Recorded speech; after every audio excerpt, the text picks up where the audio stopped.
Now, here we go. Welcome. We are moments away, 15 minutes or less away from the reveal. Not sure if there's going to be an early access dropping today or not. So we're kind of, well, first of all, we're here to see what the reveal is all about, right? Because we're very excited about this. We've been watching the development for quite some time. And we're waiting to see what platforms it supports, what the early access looks like. I'm fairly certain on the early access because not only does it say alpha as a band next to its name, but also the on the website it does say alpha there too. So it does make sense. Now the question is, are they going to fully drop it? We don't know. So we're here, we're doing it. What's up? Very exciting. We'll be watching it together. Kind of pawing through some things here.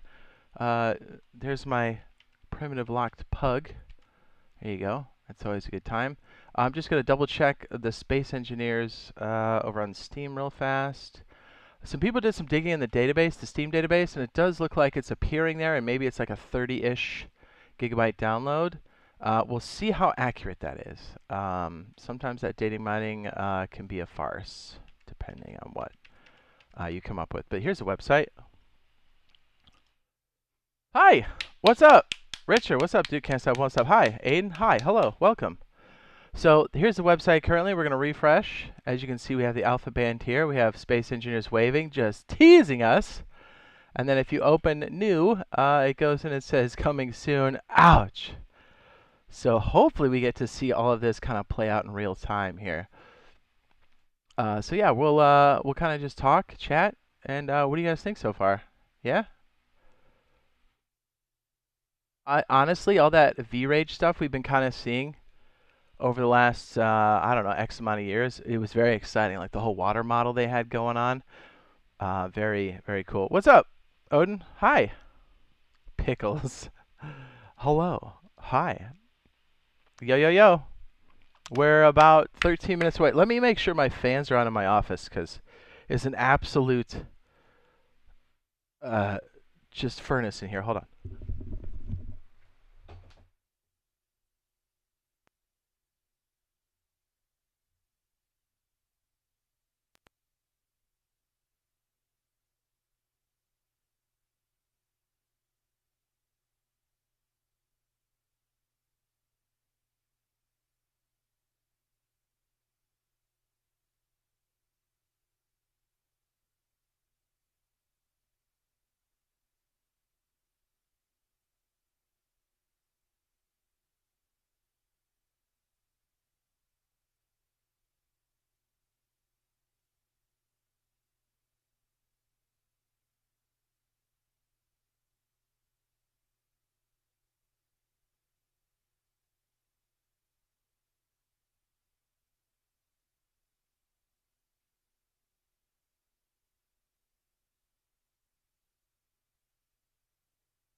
Very good.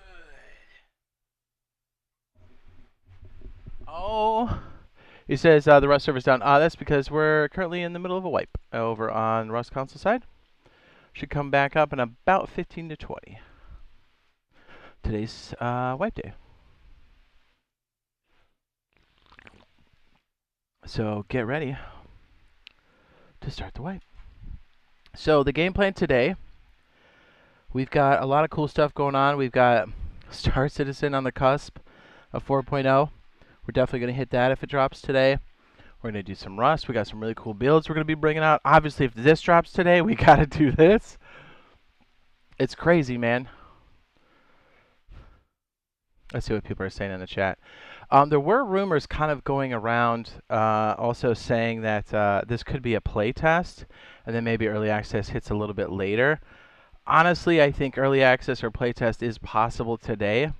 Maybe that's wishful thinking on my part, but we'll find out when this thing starts in 10 minutes. So, hey, let's read the 700th like. Yes! My body is ready. Hearts. Okay.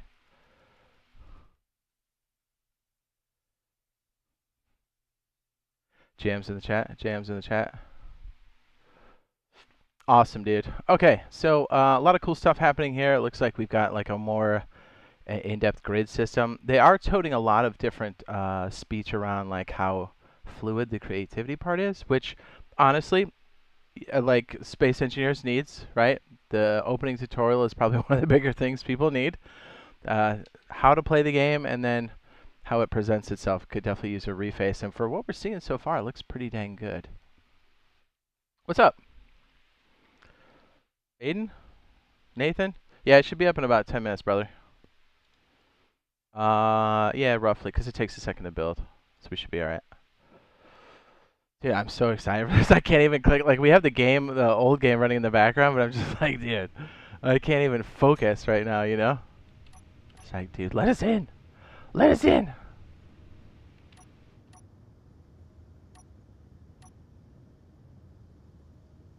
So, obviously, this isn't the game yet. Obviously. What else were they talking about, too? Yeah, the Steam database was kind of probed a little bit, so we saw some information. It's around 30 gigs, and people are like, oh, that's an early playtest. Here's the thing. This is procedurally generated type game, so 30 gigs is... The game could be...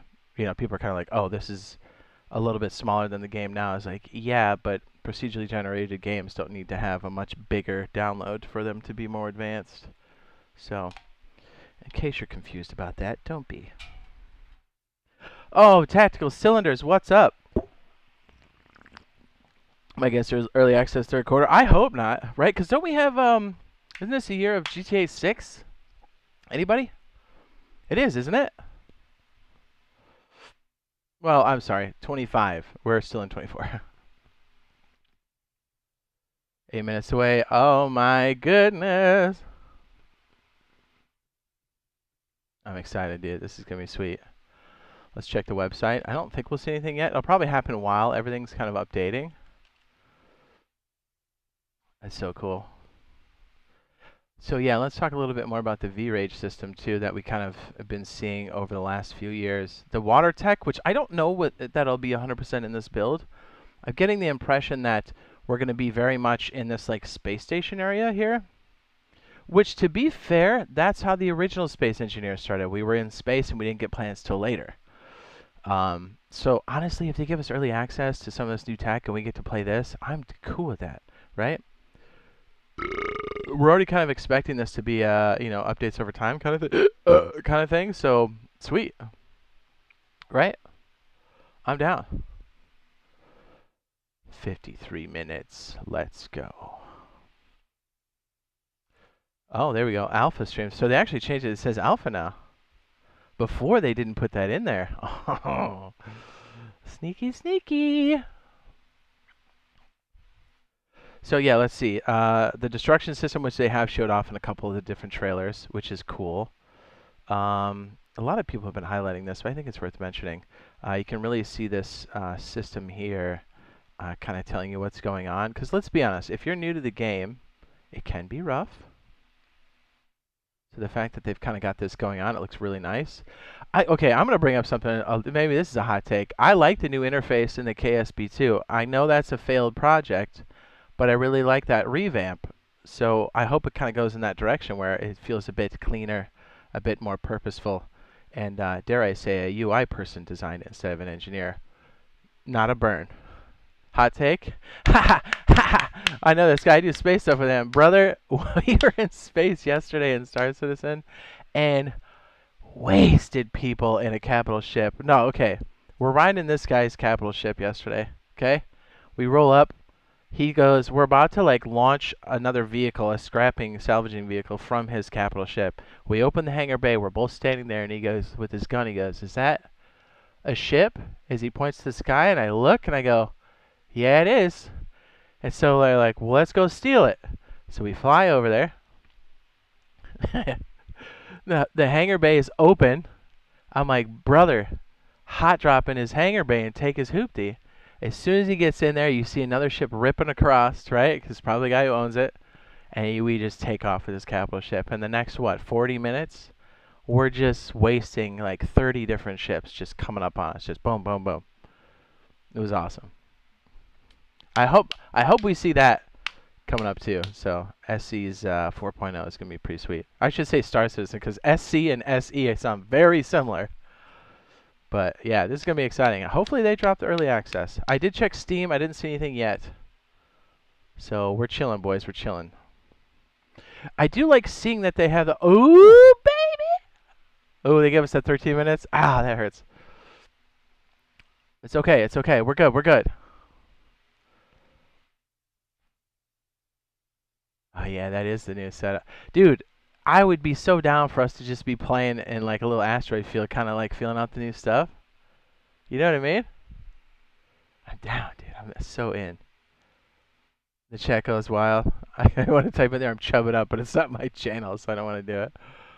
They'll be like, what are you doing? They're teasing us, dude. This is going to be sick, man. This is going to be next level. Dare I say, I feel like some of these new pieces that they have in here kind of look like some of the new pieces in the other one, which I'm cool with. I like the new look of the, what do they call it, Protec? Protec? Is that what it's called here? Yeah, let's get a nice picture of the planet in our right-hand corner there. Nice. Beautiful. What's up, Odin?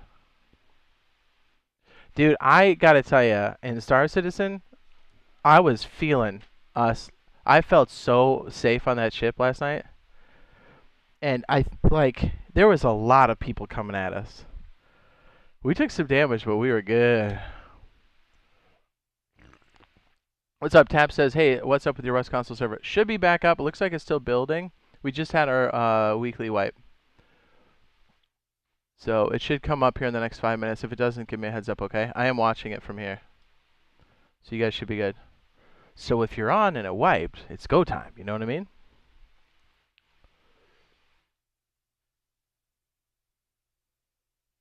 Oh, and 4.0 is out.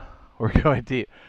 Guys, I'll be honest. I know we're talking about mixture of things here, but if this drops tonight and Star Citizen's 4.0 drops tonight, sleep is gone. I am so messed up until Monday. That's all we're doing, dude. Costco pizza and energy drinks and going in and a lot of toilet paper. You know what I'm talking about.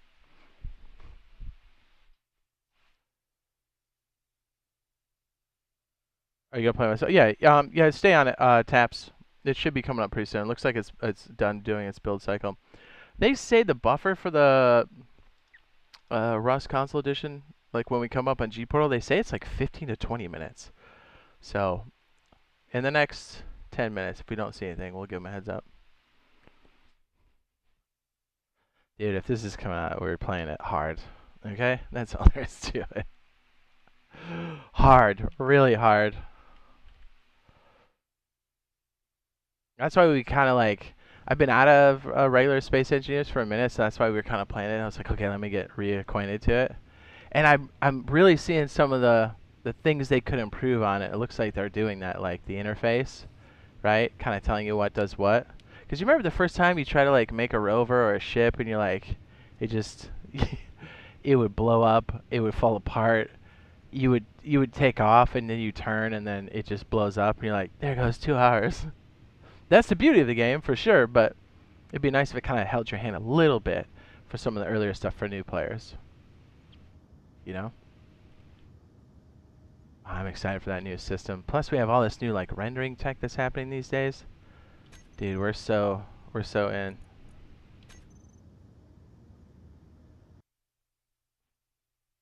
I'm getting sweaty.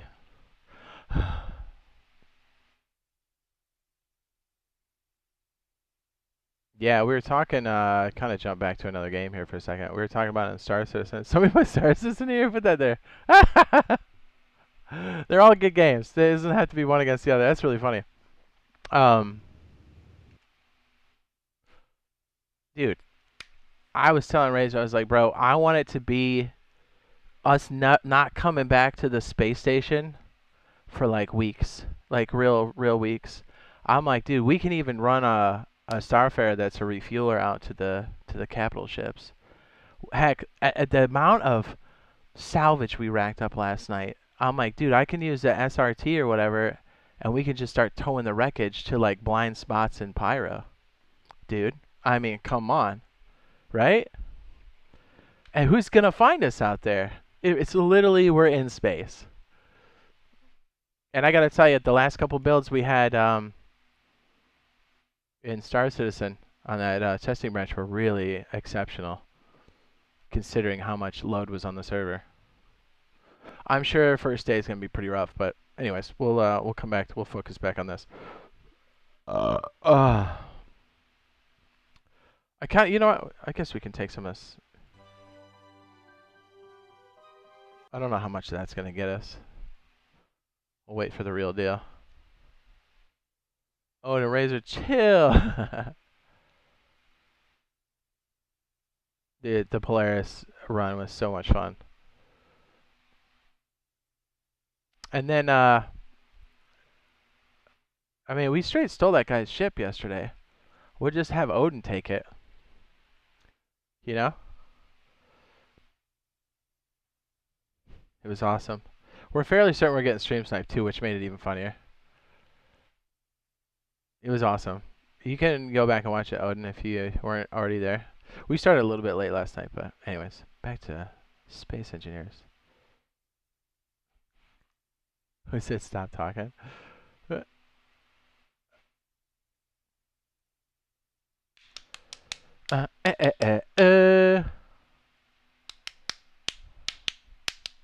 The one British gamer. Dude, let's go. Ha ha.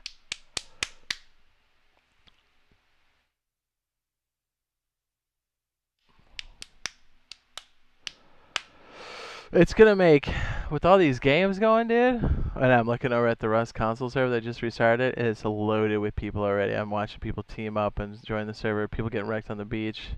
Lots going on right now. Dude, Christmas is gonna fall in the back seat with all this new stuff happening. If we have this going,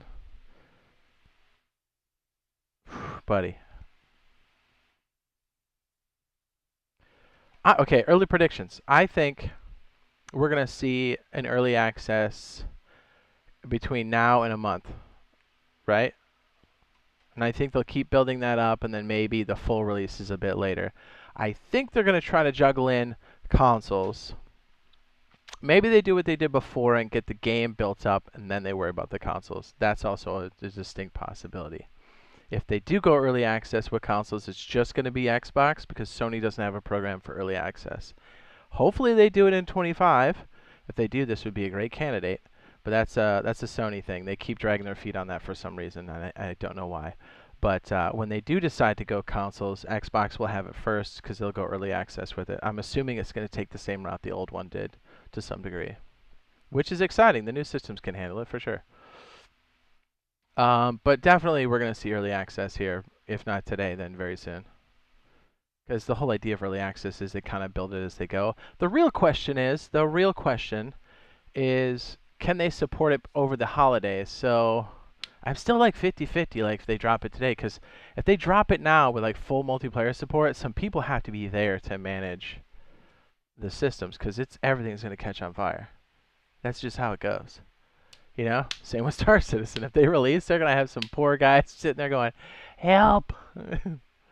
The server racks are on fire. Help. Yeah, someone's got to man that. Oh, P. Diddy's in there. Great. How do you get out of jail? Ha ha. Ha ha.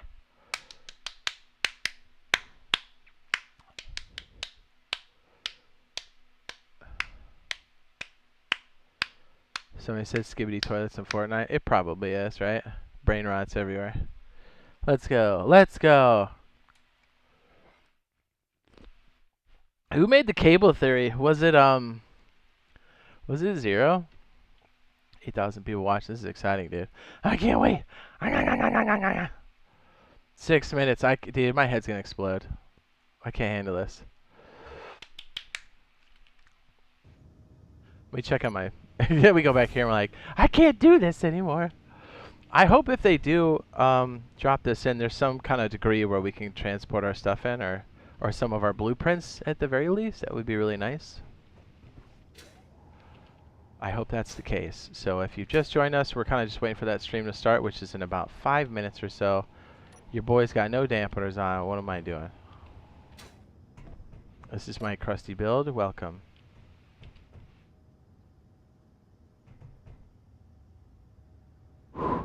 You know we gotta make a moon base if this thing comes out today. We gotta make a moon base regardless.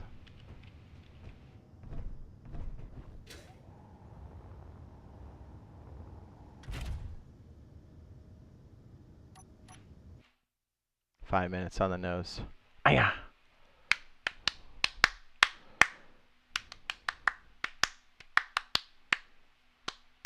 I gotta tell you, the lighting and stuff looks really crazy too in here. The destruction looks amazing. The water system, even if we have it like today, I don't think we'll see the water system quite yet. Maybe. Oh, you know what? Let's go check the website. Hang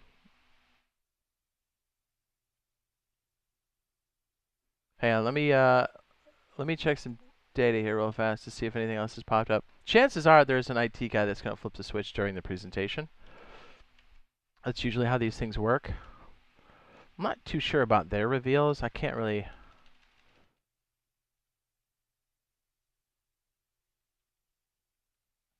Yeah, I don't see it on Steam yet. Alright, that's worth a shot. It was worth a shot.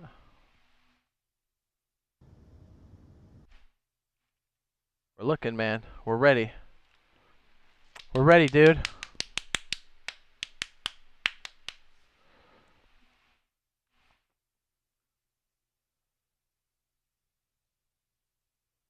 Dude, Ana de Armas is about it.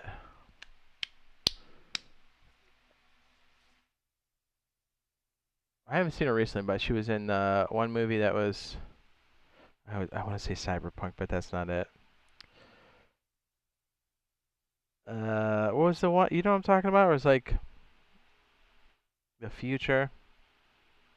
She's like the hologram or whatever. Ah, what is that movie? It was really good. Dark, but good. Cinematography is beautiful too. And man, she's just so like she's not even trying. She's smoking hot in that movie. Apparently, she didn't know English and just, I guess, memorized her lines and didn't necessarily know what the words meant. Interesting.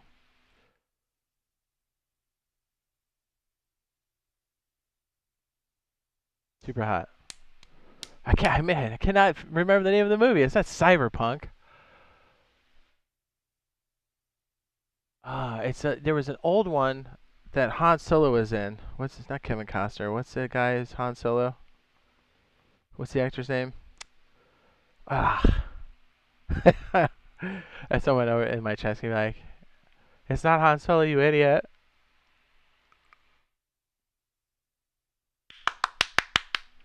Are we caught up? Oh, we gotta be live. Get us in there. Oh, baby. Okay. Yeah. Perfect. We were behind a little bit. Ooh-wee!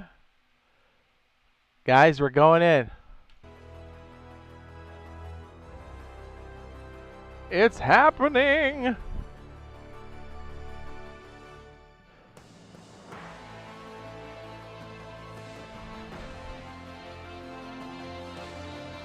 Ooh-wee! Here we go. Everybody be quiet.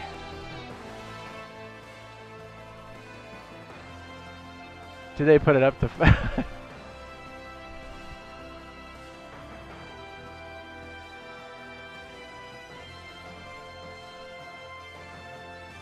Do it.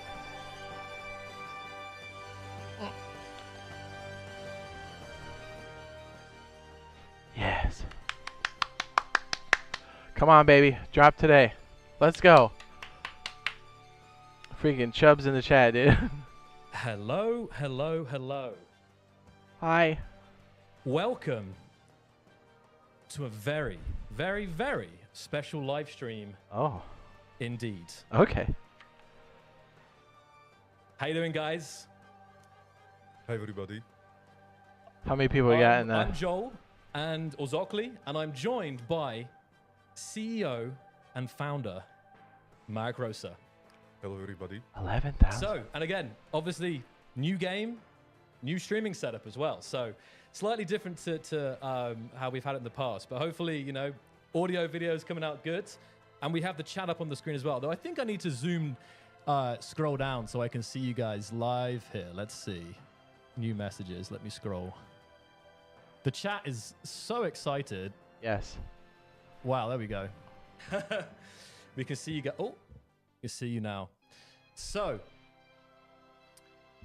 we're here to talk about Space Engineers 2, Marek. Yes, yes. The moment is here. The moment is here. And I said, like, just before the stream, there was a little bit of hot mic there. You know, it feels like, even though the game hasn't been in work, you know, for 10 years, it still feels like a decade in the making, if you know what I mean. Like, the history of Keen Software House has kind of brought us to this point. So...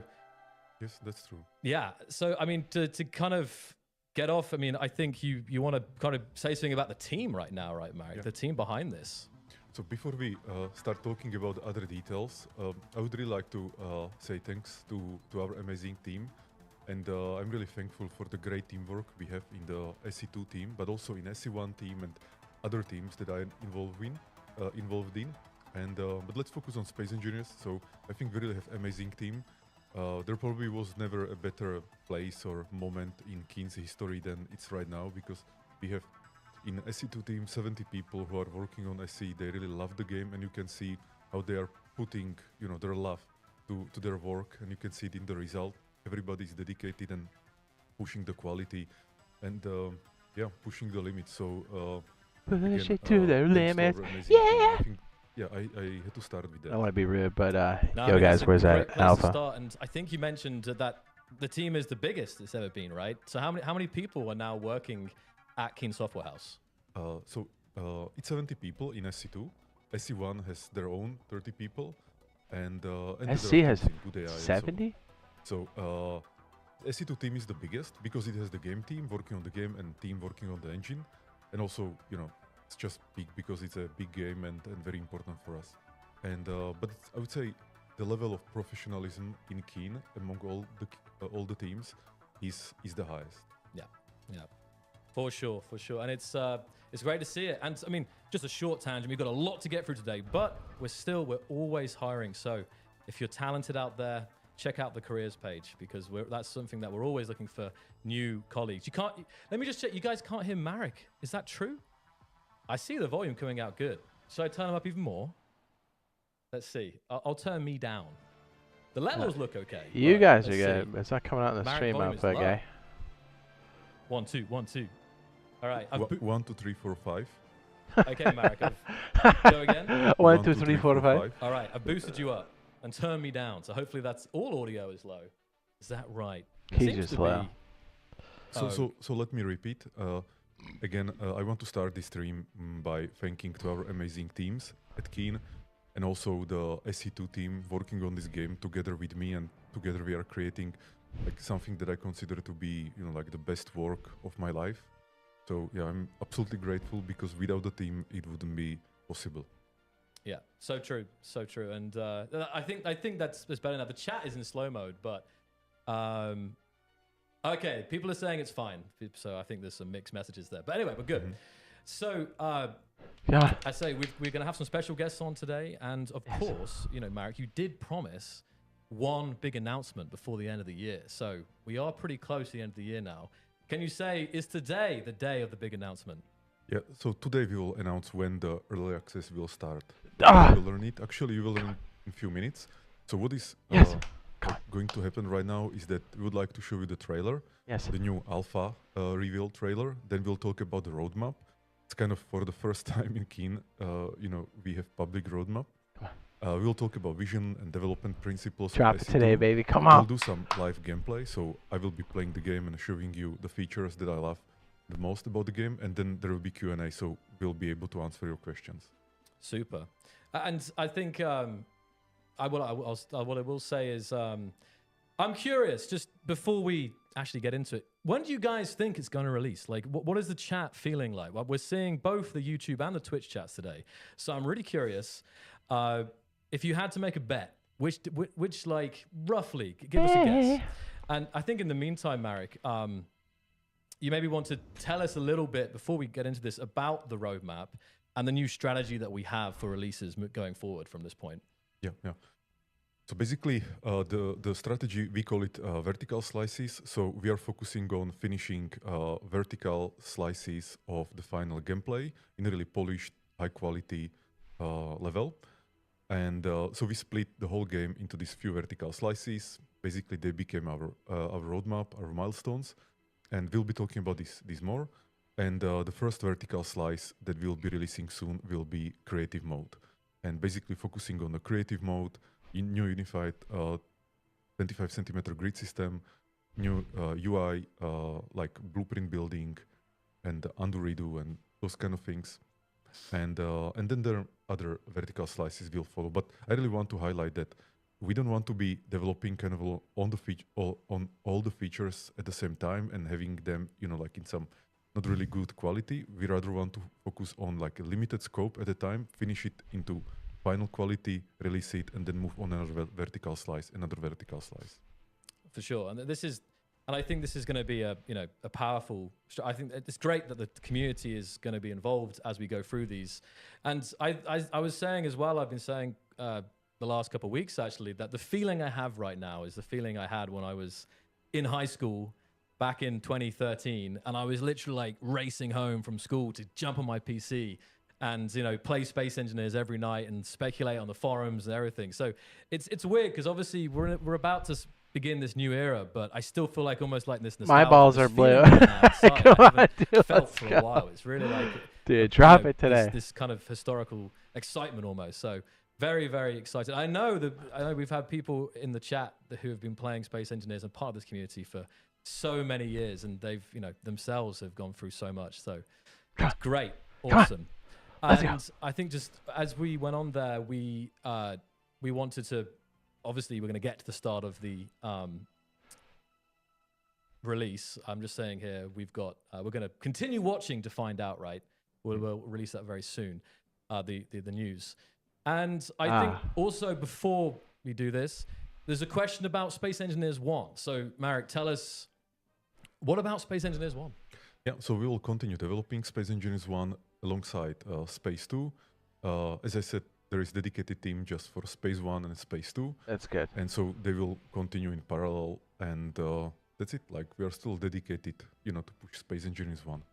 Yeah, and there's updates coming not in the not too distant future. Like 206, you probably caught the teasers in the newsletter, and that's always a good point to sign up for the newsletter if you're not already, because that will be a continued place of updates and the first place you'll hear news.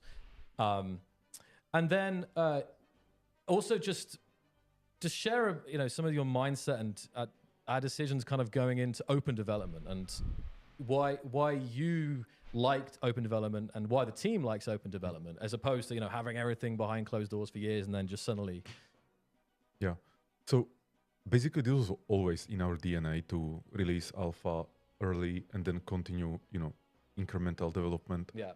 So that's one thing. Another is that when you get feedback from the community, it just feels nice, So, and if you would be working on Space 2 for another, let's say, 5 years behind closed doors, and then would release it, then we would lose all that excitement, right?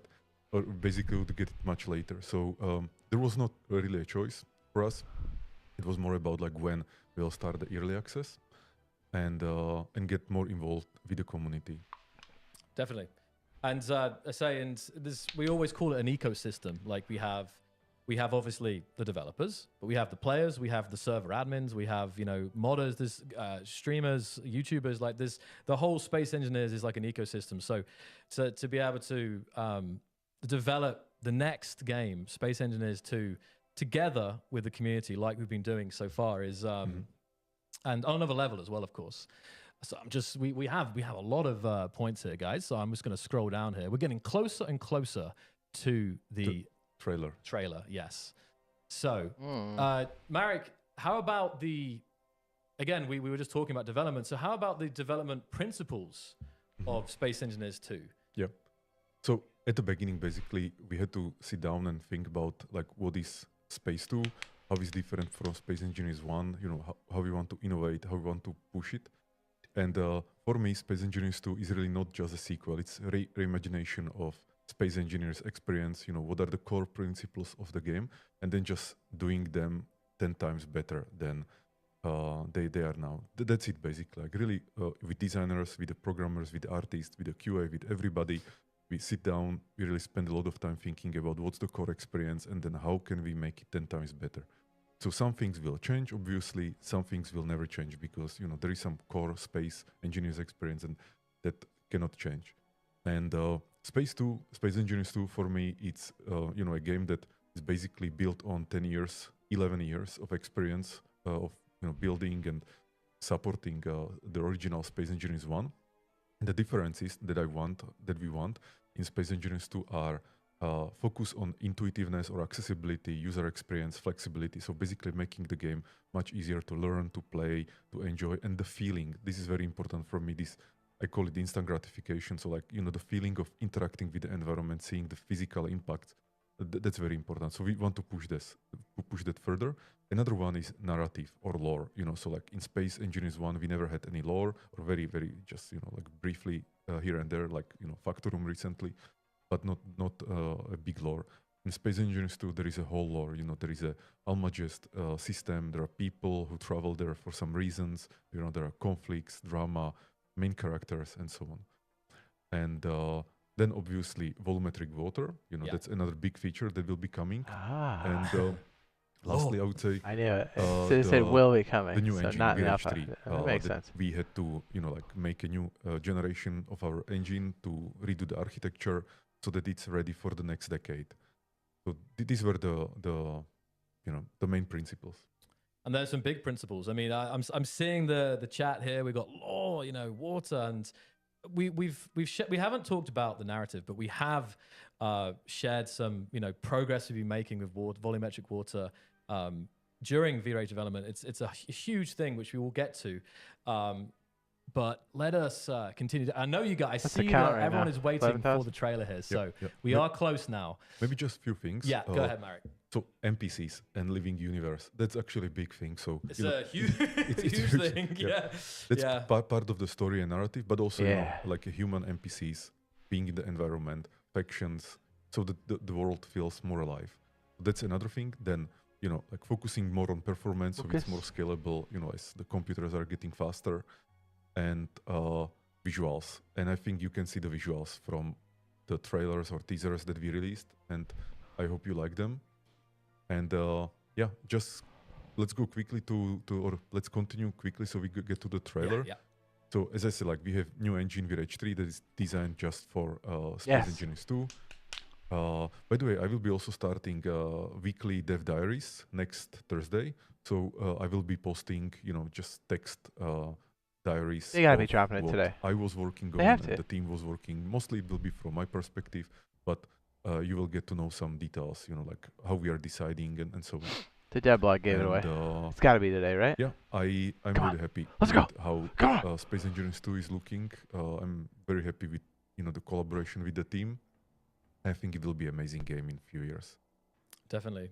And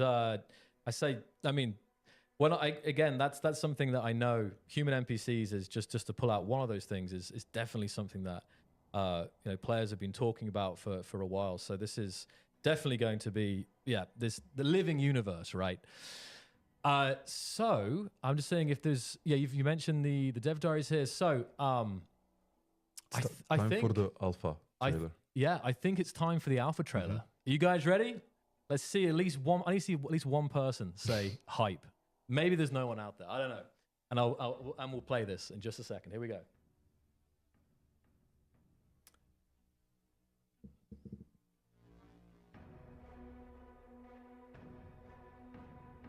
Three, 2, 1.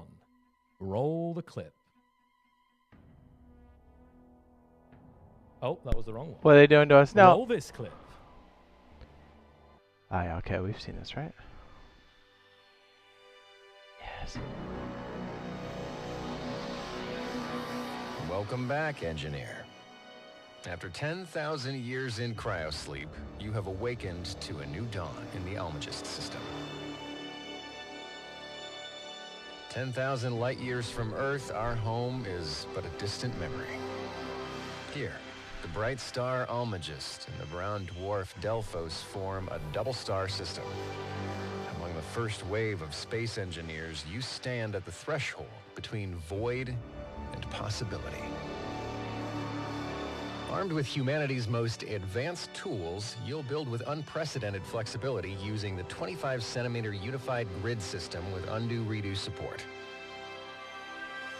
Blueprint building becomes seamless. Partially copy-paste, snap to grid, and assign to toolbar. The new voxel hand helps reshape asteroids and alter materials. These intuitive tools ensure that every engineer, veteran or novice, can bring their vision to life. Our grids can reach speeds up to 300 meters per second, with engineering advancements ensuring that collisions up to 20 meters per second will not cause structural damage. The Bearing Project represents humanity's drive to explore and create beyond Earth's boundaries. Pioneers make this one-way journey, seeking self-reliance and a new frontier. Motivated not by necessity, but by the fundamental human desire for discovery and freedom. Join us in the Almagest system. Yeah. Where every act of creation shapes our destiny.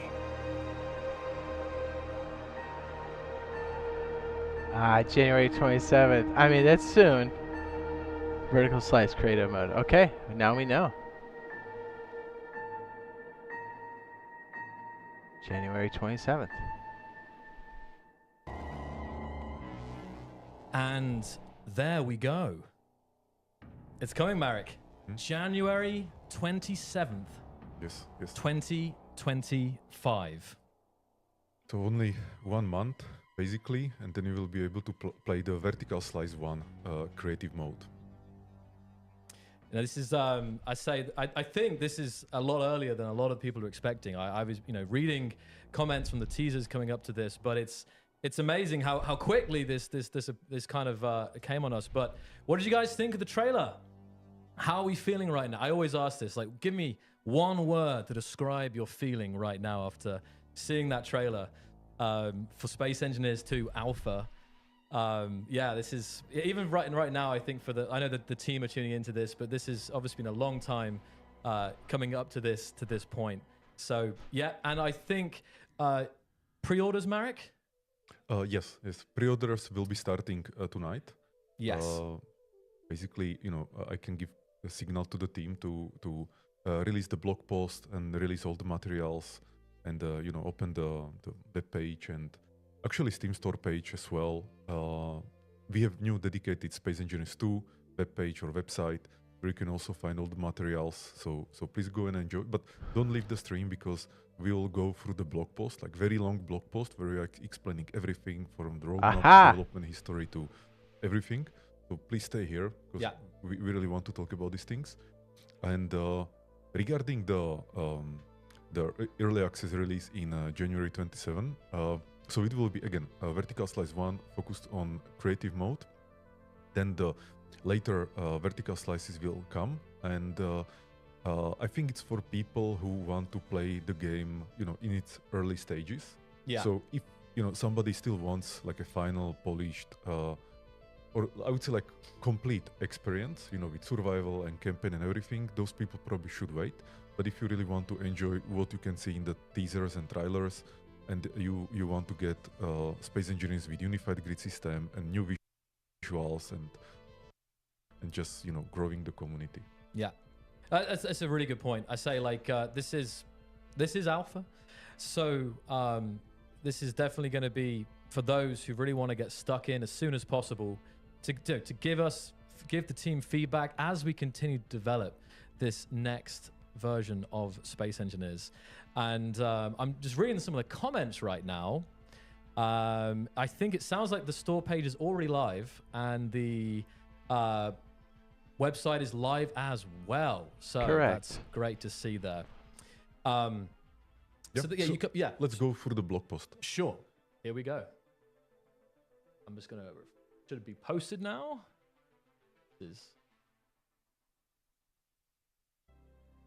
Oh, here we go. Now it's live. Just went live as I refreshed it the second time. Here we go.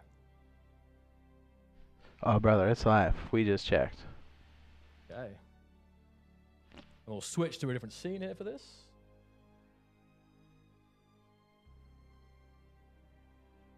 Yeah.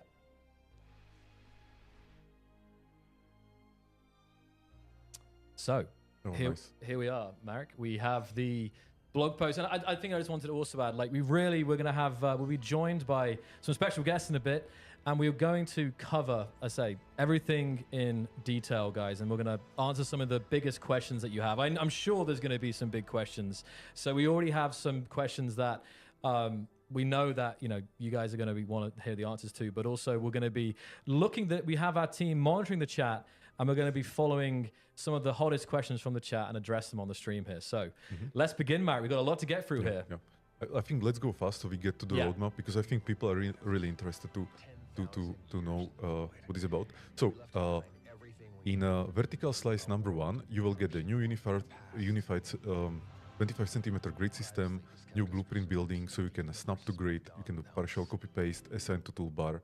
There will be grid undo redo and other enhancements. Also the grid speeds were increased to 300 meters per second.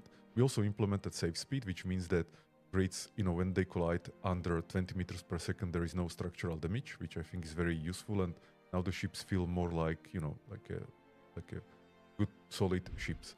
New mag boots with camera stabilization, new physics, and new fractures that you could see in the video. You know, like now things are breaking much more nicely, more realistic, and the new visuals. So we have ray tracing with global illumination with ray tracing, tessellated terrain, tessellated voxels, parallax mapping on the armor, sleek armor edges. So the edges on the armor, you know, don't have these, you know, they don't look low poly, they don't have hard edges, and also they don't have this extra geometry. They're just like much more rounded with some kind of bevel effect and enhanced lighting. So I think I honestly don't know if the rendering and the graphics can be any better than what we achieved in Space Engineers 2 right now.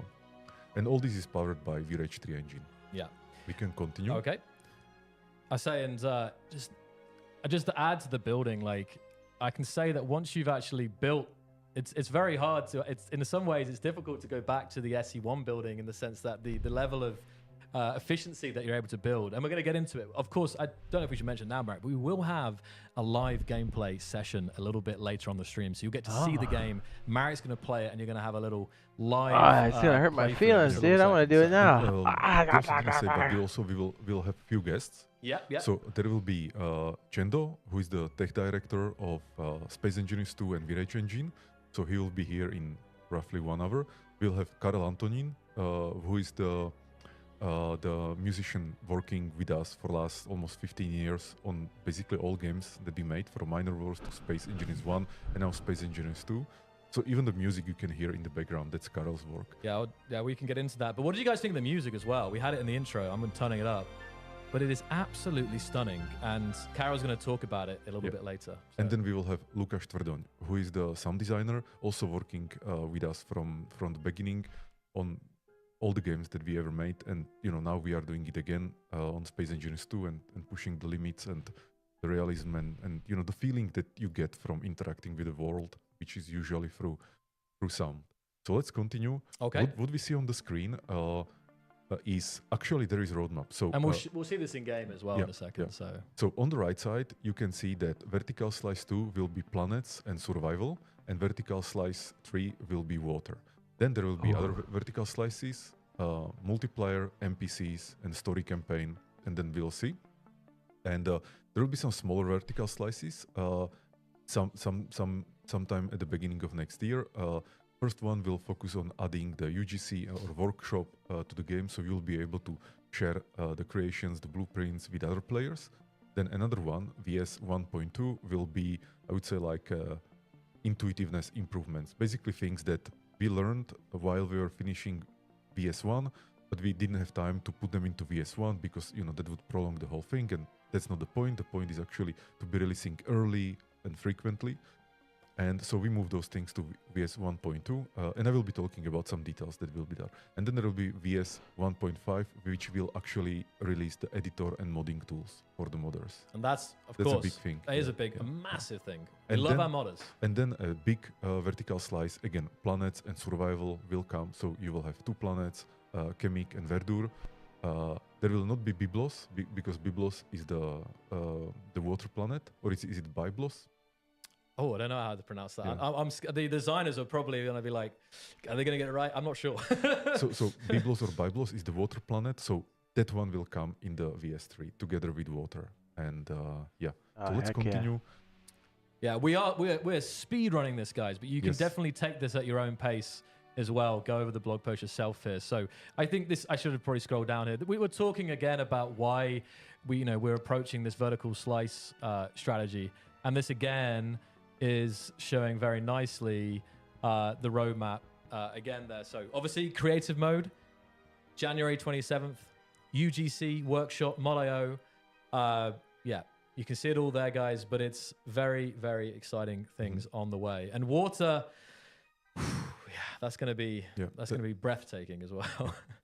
But I'm also looking forward to the survival, to be honest. Oh, yeah.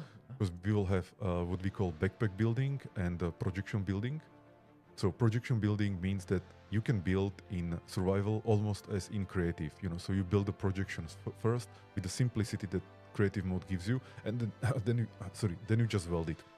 Yeah. And backpack building means that your backpack has special tools for processing the resources, so you're just drilling, mining, and instantly building. And of course, there is still benefit to use the refinery and assembler, and that path, but I always wanted to have backpack building because I wanted the simplicity and this kind of like instant feedback that I drill, I mine, and I build, and I don't need to spend time micromanaging my resources. And I think we also see that on that kind of intro screen, how basically like it's a lot more intuitive, but the potential for advanced builders to do super detailed builds is actually on another level. So this is on both ends of the spectrum. It's better. Is the kind of summary there. And there's the same thing with, for example, 25 centimeter unified grid system. That some people, I've seen it in the comments, they fear that okay, now everything will be more tedious. Like building from little 25 centimeter bricks. But that's actually not how it works. You can still build, and you will see this in the gameplay. You can still build 2.5 meter blocks, or even vertical slice refineries even is like bigger. a snapshot or like a milestone they want to achieve. Centimeter flexibility, so you can move things around with much finer detail, and it's just up to you basically if you want to build 2.5 meter blocks or 25 centimeter blocks. So, yeah. Okay. Let's move. And you guys, like always, if you can see here, we have the scroll bar on the side, and this is almost like a loading screen. You can see how long this detailed blog post is. So we have a nice graphic representing the roadmap here, which is also a bit like having a roadmap like this. I know players are going to really appreciate. That'll be something they've been asking for. So now we have some beautiful concepts coming up. So the vision for Space Engineers 2. Yep. So Space Engineers 2 is for me a culmination of everything we have been working on and learning last 11 years, and even before, because the vision for Space Engineers was in me much longer than that. And so what we did, as I said in the beginning, we looked on what's the core experience of Space Engineers, what should be Space Engineers, and how we can make it 10 times better. And this is it. So in some sense, Space Engineers 2 is the Space Engineers I always dreamed of, And now we want to build it without any compromise. So, if there is something that has to be done in order to achieve this vision, then we're just going to do it. There is no, plan B, or basically there is no coming back. So Space 2 is really without compromise, just pushing the founding vision of Space Engineers. And I think it's also, I think you've already touched on it, but it's so key to note that this is the foundation, and it's super important to have a strong foundation to build upon. And we'll get into some of the new technologies, the data oriented. We'll get into that obviously in a bit here. But I can't wait. Can't wait to get to there's so much to cover here. But yeah, I just wanted to mention that this is something fresh. This is solid foundations here with VS1 that the team is going to build upon in the coming months and years. So I know we're obviously summarizing this, Marek, but we're going to scroll down. Yes. Why is Space Engineers 2 the next big leap? Here we go. Yeah. So the difference is, as I said in the beginning, is more intuitive, more flexible in building, more visually stunning. Things just must look better. More immersive. So we have the storytelling and living universe with the human NPCs. Better performance, and mostly the better potential for optimizing and scaling up the performance because of the data-oriented architecture that we chose for VRH 3, and more engaging survival experience. So this is why Space 2, is the next step from Space Engineers 1. And yeah, we're starting here with the first three things here: the intuitive user experience. And again, we obviously have touched on some of these, but I think we can go over these again here. Yeah. So the first big things. Yeah. So for me, Space Engineers is mainly about interacting with the volumetric physical world and feeling the feedback that the world gives me when I interact with it, like while building or destroying or just walking around and jumping and hearing the sound of your footstep and so on. This is very important for me. But also having user experience controls that are not creating extra constraints to what I want to build. So when I want to build something, I want the steps to do it to be like easy to learn.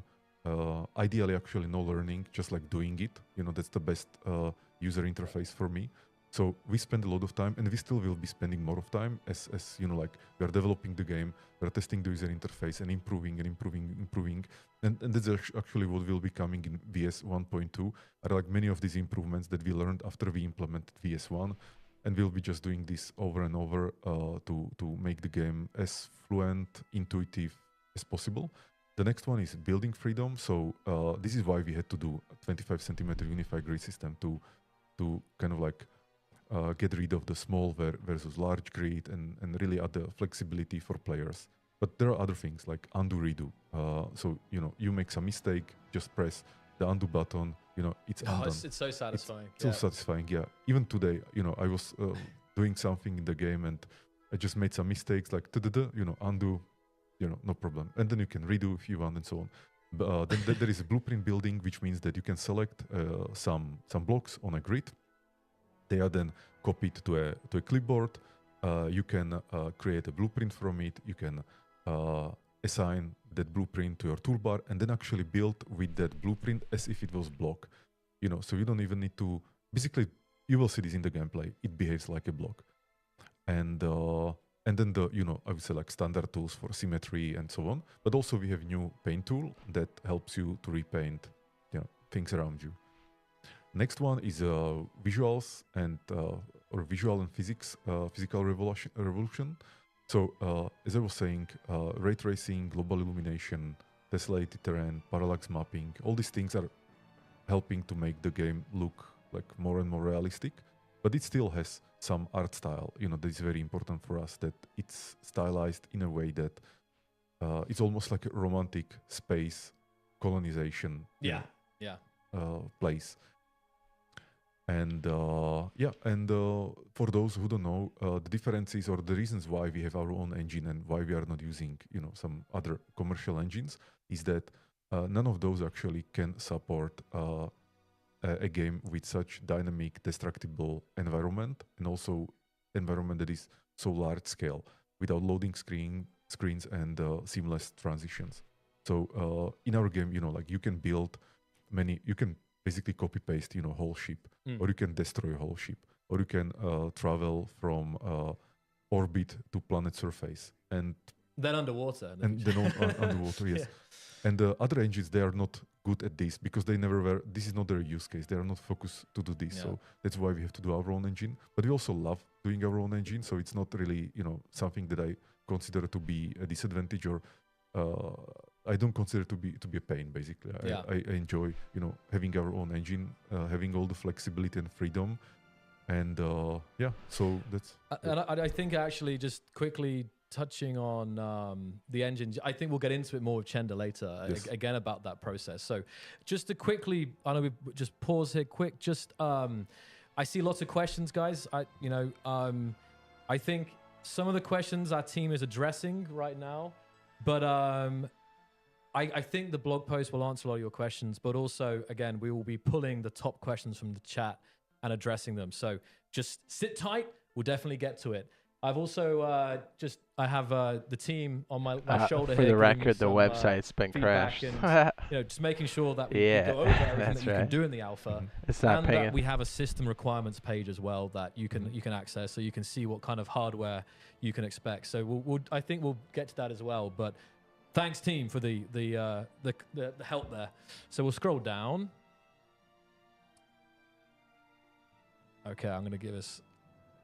Again, I mean, it's hard to shout out every single team member because the whole team, but just to shout out these concepts by Mike Hamlet, they are always superb, always superb stuff. So here we go, Mark. Mike is very talented. So other differences between Space 1 and Space 2, building and survival, and as I was mentioning, this backpack building, making the survival experience like more satisfying and more pleasurable. And I'm also doing this for myself, to be honest, because I want the survival in Space Engineers to feel like, it's a game that I want to play, I want to enjoy. And yeah. Then another one is story and the universe, the lore. So we will have the human NPCs, there will be stations, factions, there will be quests, things like that. So the world around you will feel alive. That's a very big difference, something we never had in Space Engineers. And yeah, let's continue to the technical innovation. So multi-core scalability means that the data-oriented architecture that we have in VRH3 means that we can be processing multiple, let's call it data streams, or multiple entities, components at the same time, utilizing the multi-core CPUs much better. So we'll be able to optimize the game in coming maybe decades, and also it will scale up better on dedicated servers. And yeah, that's the data-oriented architecture. Then we have enhanced physics simulations, and for the first time we have the fractures, so the blocks don't just disappear. They nicely fracture, and you can see it. And we have new GPU-driven pipeline, which means that the render can basically do more. And it's also not slowing down the CPU. So yeah, that's another nice thing. And all this is with true volumetric environment. And again, this is another, just to summarize that, is like when it comes to, well, there's the visual things, but also like I love that idea that the scalability. That's the thing. Like we have the game as it is now, but obviously more and more features will be added. And one of the questions we always get in SE1 is always, about optimization, and the potential for optimization in SE2 is far beyond, what I think even the team probably even realizes yet, because there's always, new methods to optimize. And I think you touched on the idea of how you implement the features and then you optimize those features. Yeah. So I think the vertical slice 1 is already quite, performing very well, in my opinion, but we have some technical KPIs that we are trying to hit. So the programmers, they are still optimizing and will still be optimizing like throughout, the early access. So let's go to hardware requirements. So I think it's best if people just read it from the screen or from the blog post. I'm not sure if they can you guys read that okay? Because I know we've got like the screen up here, but I don't know how the resolution is, because we've got this 4K monitor here, but I can zoom in actually. Let's just see. Oh, there we go. I probably should have done that from the start. A little bit better. Here we go. So that you should, I think that because the image isn't scaled, but in general, I can just highlight this. Actually, can I read that on this zoomed in? The recommended, we have base being 3.6 gigahertz CPU, Ryzen 7, or an Intel i7. 9700K, and then either a Radeon RX 6800 or a GTX 3080 2080 Ti 16 gig of RAM. So that's kind of the recommended. But in fact, I'll leave that for you guys to go over because again, we have so much to get through here. So, Yeah. But myself, I really recommend to have good computer, to run SE2. I think people will really enjoy it. In 4K as well. And in 4K. Like I'm so good. playing the game in 4K. And it just looks so amazing because we have really good anti-aliasing. So the details, and you can see this in the videos, the details like, the terrain on the asteroids or spaceships in the distance, they look absolutely sharp and crystal clear. Yeah. It's amazing. So I play on 4K and because it's just making it feel, I would say, like twice is better. Yeah, we're gonna, and I think it's one thing when you see the videos and when you see the gameplay and a bit from the stream, but when you actually play for yourself, I don't know, it just hits you because you obviously don't have the compression of the stream and so on. But the shadows are super good, super sharp and satisfying. All right, so we're here with the community tonight. We still have, I think, over 10,000 people are still here, Marek, which is incredible. So thank you guys for being here for this incredible moment. And now we're going to talk here about the community involvement and early access. So, I mean, we're going to talk, let's see here.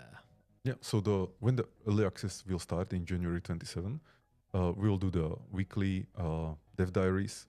We'll try to have releases with the vertical slices as frequently as we can, probably every couple months. And we'll be listening to the feedback from the community so that we can improve the game. And we want the community to be involved. And the other topic is, of course, the UGC or the workshops of players sharing their creations. Yes. And then in VS 1.5, we'll release the modding support and the VRage hub and VRage editor. So modders will be able to start doing their magic. Exactly. There we go. That's good. Sorry, I was just here. Okay. And going over this. And then we actually touched on it earlier. We're talking about the commitment to Space Engineers 1. It's important. It's an important topic here. So let's cover that now. Yeah. So we are still committed to Space Engineers 1. And as we have been for the last 11 years, last update that we did was Contact, roughly 2 months ago. It was our most successful update that we ever had. So that was really amazing achievement. And we are already planning some updates for the next year.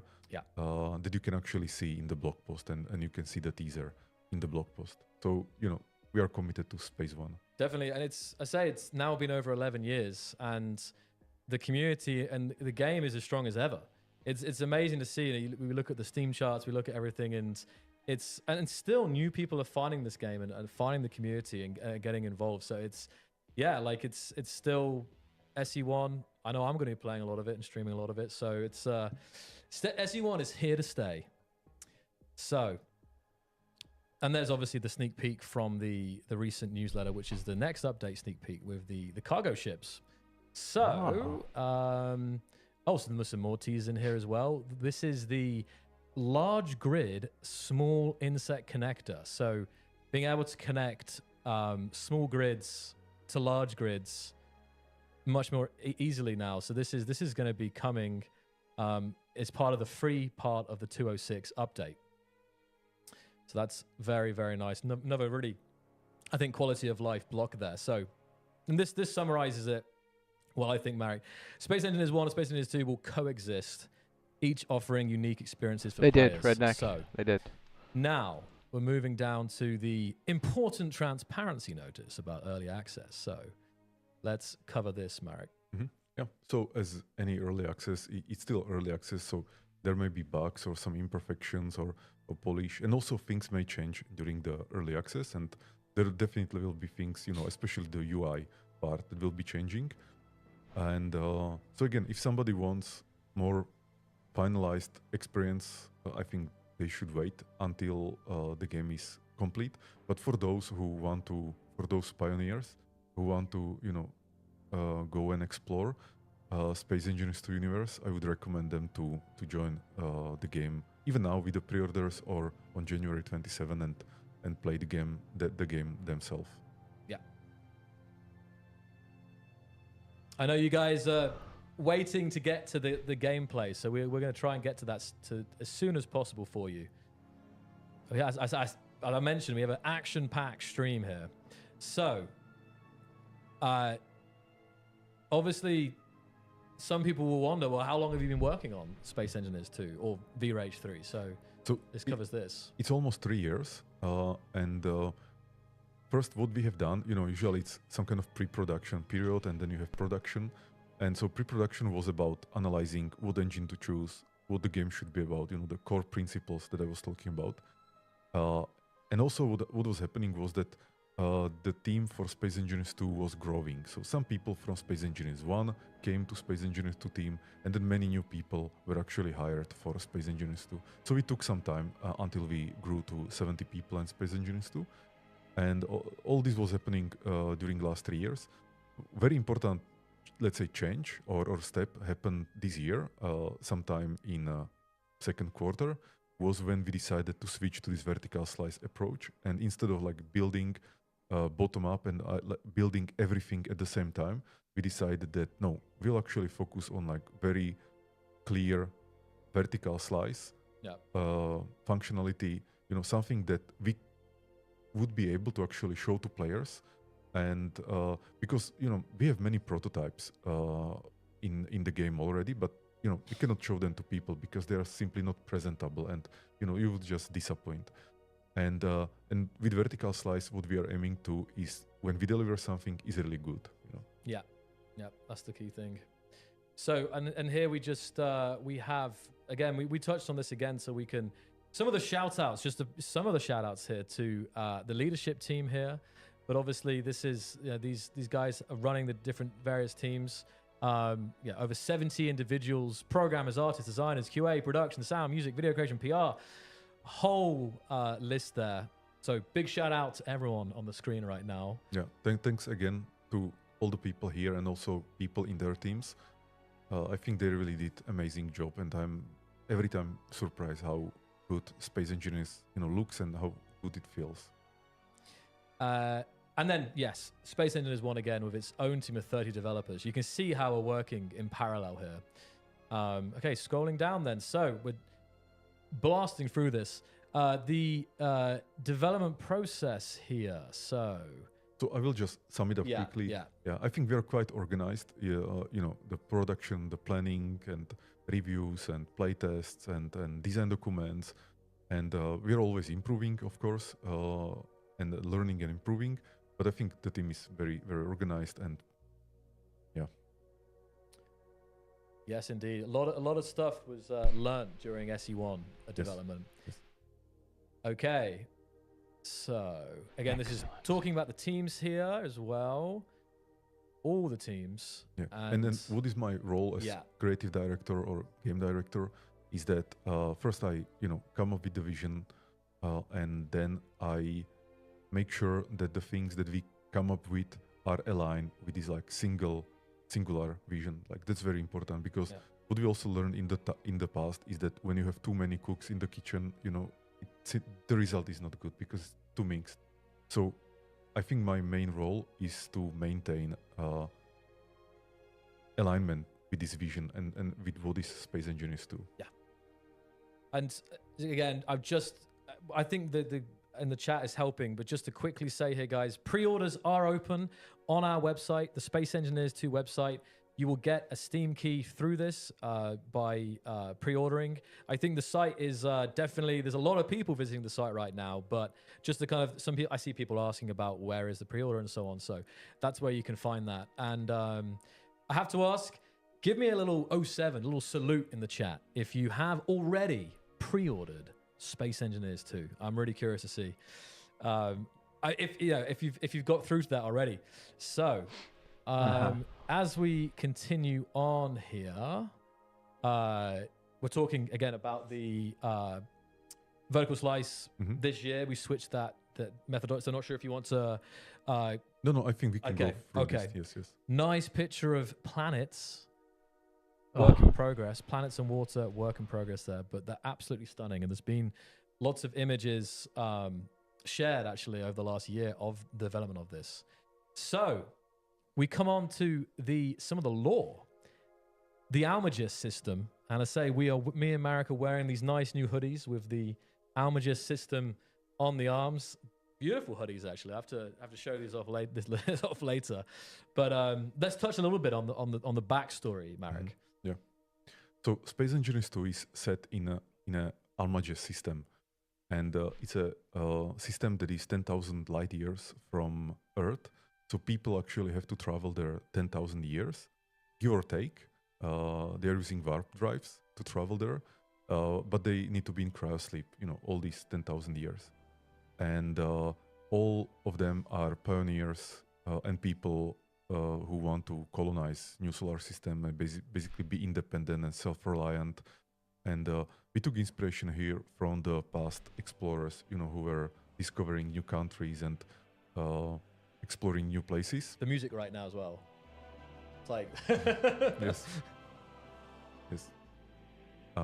So this is the backstory for Space Engineers 2. Okay. We're talking. Here's the. Yeah. And now about the Bering project. Mm-hmm. So that's the project, that basically sent the waves of colonists to on this one-way journey to Almagest. And something about Almagest. So it's a binary system. There is the Almagest star, and there is the Delphos, the dwarf, and the Delphos is stationary, doesn't move, and the Almagest, is the bright star that rotates or orbits around. It looks like January. You can pre-order now at the website, though. The solar system has 3 planets, couple moons, asteroid belts, and asteroid fields. This is big kind of previews here. All the different the names, even the names of the planets that you guys can look forward to in the future, in the coming vertical slices. So I'm going to scroll down here as well, and we talk about some of the factions, some of the groups in Space Engineers 2. Yeah. So there will be astronauts without borders, Legion of Engineers, Elikit, who are kind of like strange, and then boatmen, like really spooky people. And as I said, there will be NPCs, so we'll be able to interact with the NPCs. Either in the campaign or in the sandbox survival experience. So that more teasers. Now you can see teaser for the water. Uh-huh. So this is some nice visualization from the game, showing.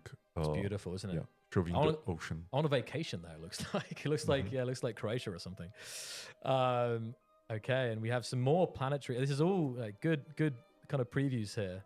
Yeah, and there is also a mystery in Almagest system, so we don't want to say too much, but as you came there, you discovered that maybe there was something happening like long time before you arrived, and maybe you should explore it, and learn more about it. Yeah, no leaks. We've already not too many leaks today.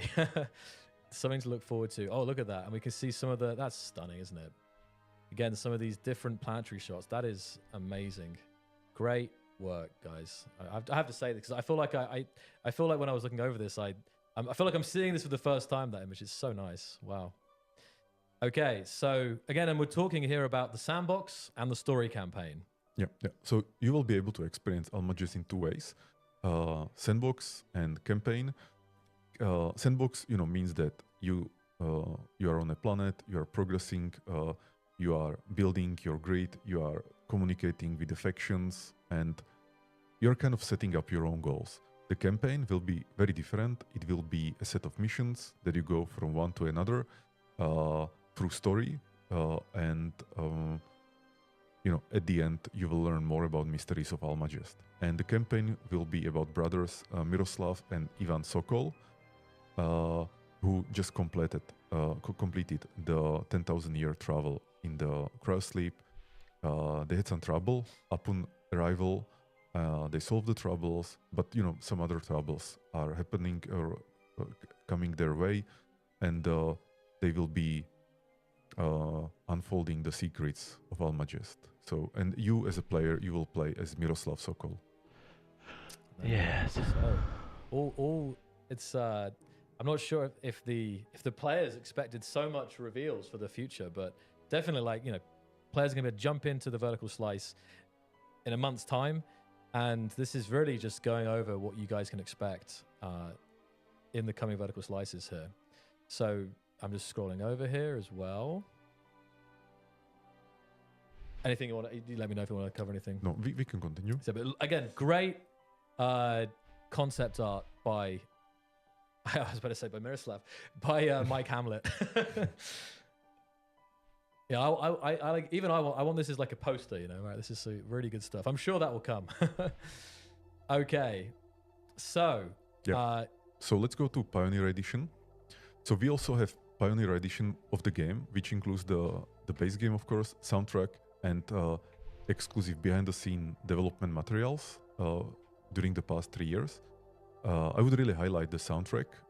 It's work of Karel Antonín, and I think it's absolutely amazing. You can also hear, you know, the music in the background. Today we'll be releasing 3 demo tracks from the soundtrack. So if they are already online, you can listen to them. I'm sure one of them is already online. And so this is the Pioneer Edition. It's a great name. And in let's say 30 minutes, Karel will come here and he will be talking about the music creation and the vision and the inspiration behind the music that we created for Space Engineers 2.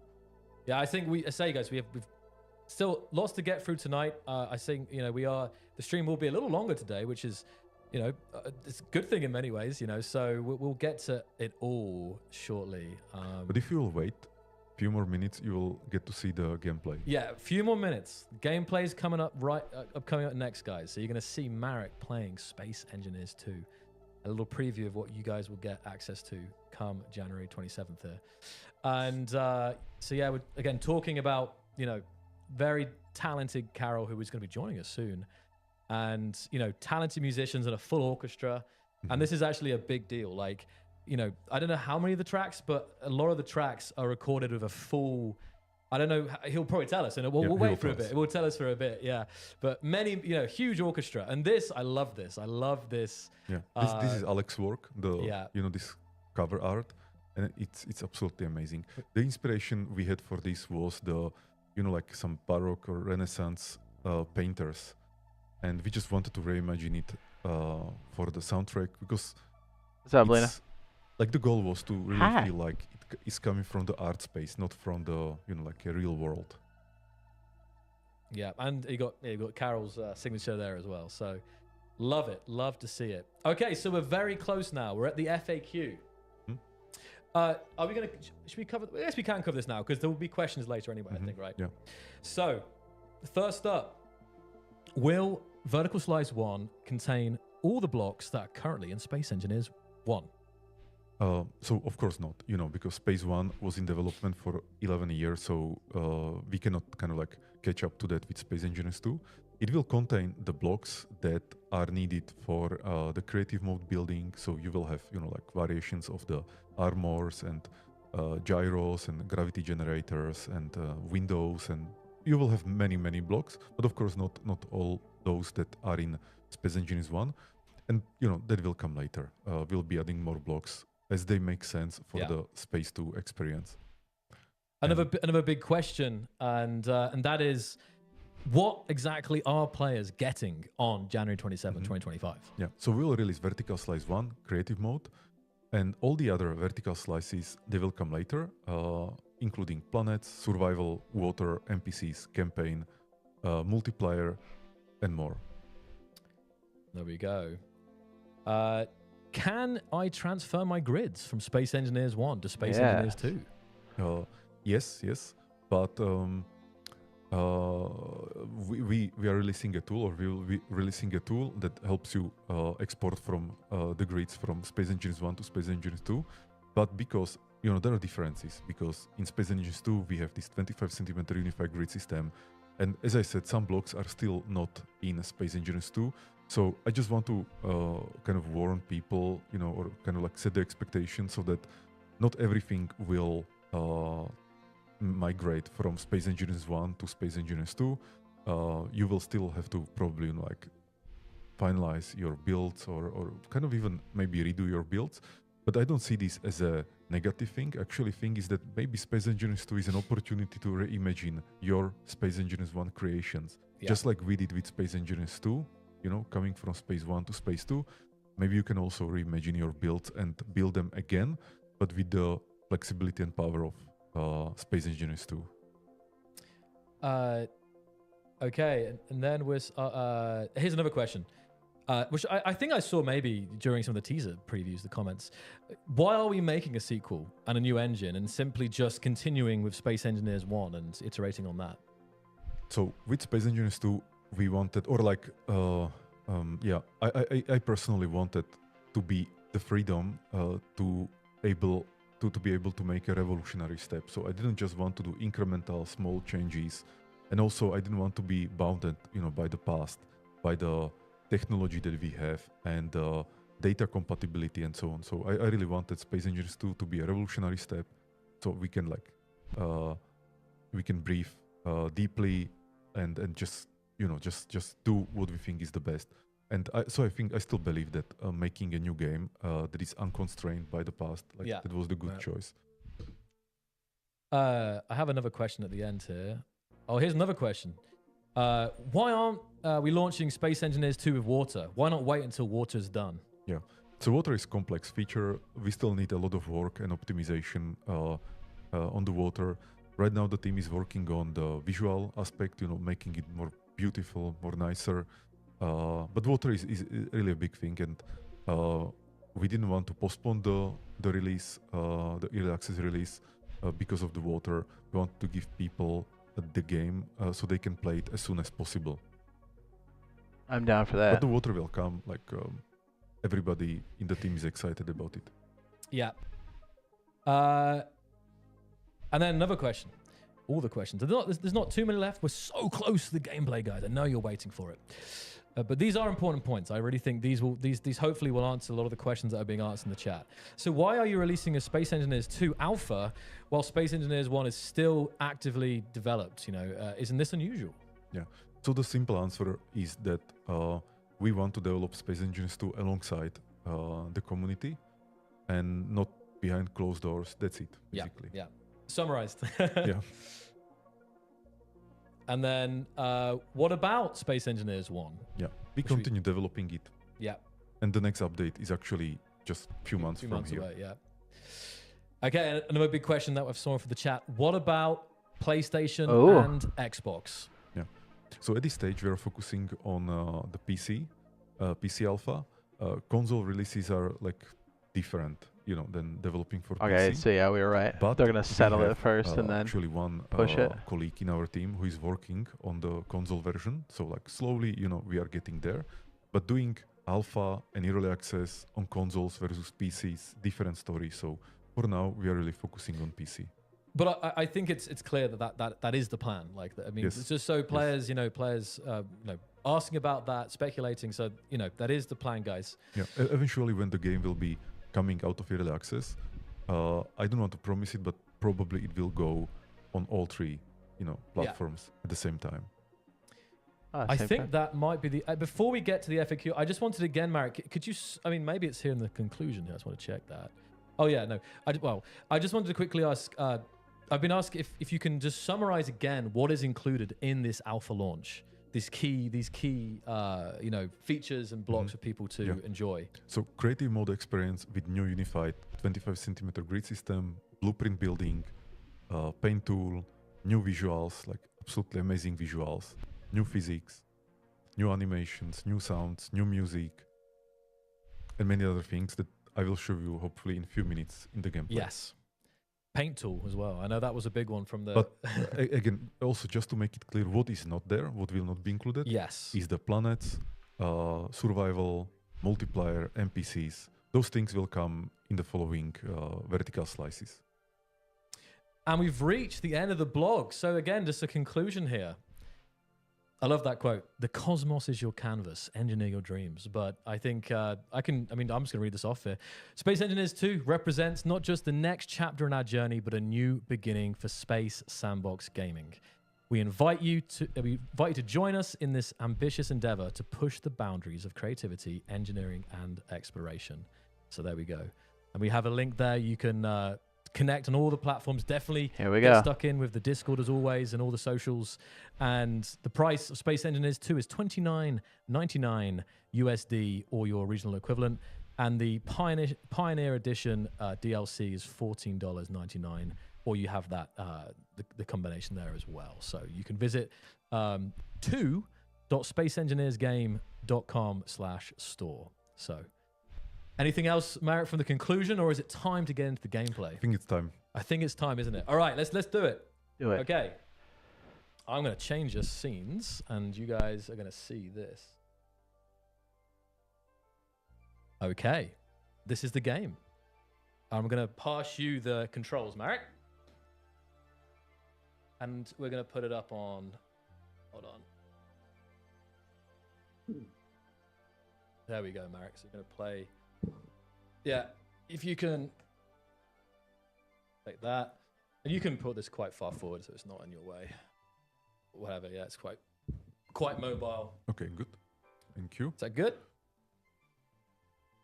So you're seeing it, guys. This is the this is what you've been waiting for. This is the screen you'll be greeted with when you first load up the game, and it covers a lot of what we've already talked about. This is the welcome screen that shows you what's new in this in the creative mode, and what is our plan. You know how the next vertical slices will look like.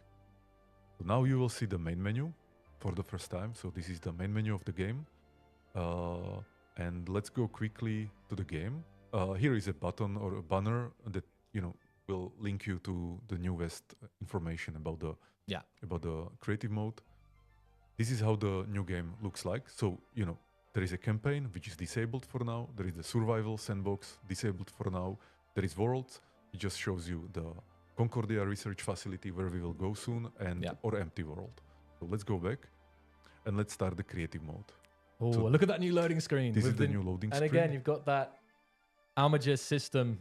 Again, familiar loading screen icon, but except enhanced. Next level. So the first thing that I really want to show is the 25 centimeter grid system and how flexible it is. Oh, and we're in. This is it. This is it.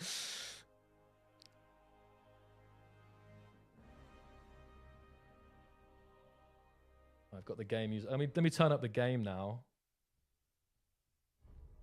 Okay, we've got game sound as well, and game music. So we have the new hut with all these things. Just need to. Sorry, but this. Yeah. Okay. So what I will do is that I will build a med bay, because that's the one that I was usually using for testing. Now I will go back. So this is the 2.5 meter block that I have. I can change the size and the shape. So for example, this one. But actually what I will do is that I will change the color that I can use for painting. Oh, the paint gun. He's gone straight for the paint gun. To blue, or maybe, let's say, this blue. And I will switch back to the armor and select some smaller armor. So this will be 50 centimeter. I will turn on the light so I see better in the shadow, and now I can build like this. Inside of that like U-shaped med bay, As my favorite thing, there is no large or small grid. It's just grid. Yes. So. And I can build like this. How's the sound, guys? Let me know. I'm being very careful with it. America's playing right now. Do we put the sound up or down? I can give you more sound. I just don't want to overpower Marek speaking here. So this is how you can build, inside of the blocks, because they are not, occupied. Yeah. Now I will show how to build. Let's say I will build here 2.5 meter block, and then another here. But what I can do right now, I will press Control, and I can just move the block like this. This wouldn't be possible in Space 1. Oh, yeah, this is it. Look at this.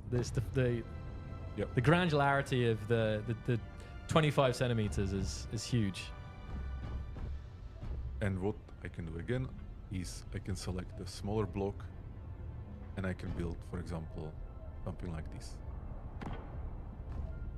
There's a tiny little gap there, right? Yes, that's actually 25 centimeter gap that I made on purpose. By the way, this is how the undo redo works. So you know, let's undo. Amazing. That's I'm going to steal this comment from a comment I saw. It'd be useful to have that in real life, wouldn't it, Mark? Or redo. Amazing. And now It's super satisfying as well, the sounds. And we're going to obviously talk to Lukasz in a bit. He's patiently waiting here. But yeah, the sound as well. It's like a... So now I switch to 25 centimeter armor block, which we actually call detailing cube. And so I can fill up this space here. Amazing. Yeah. And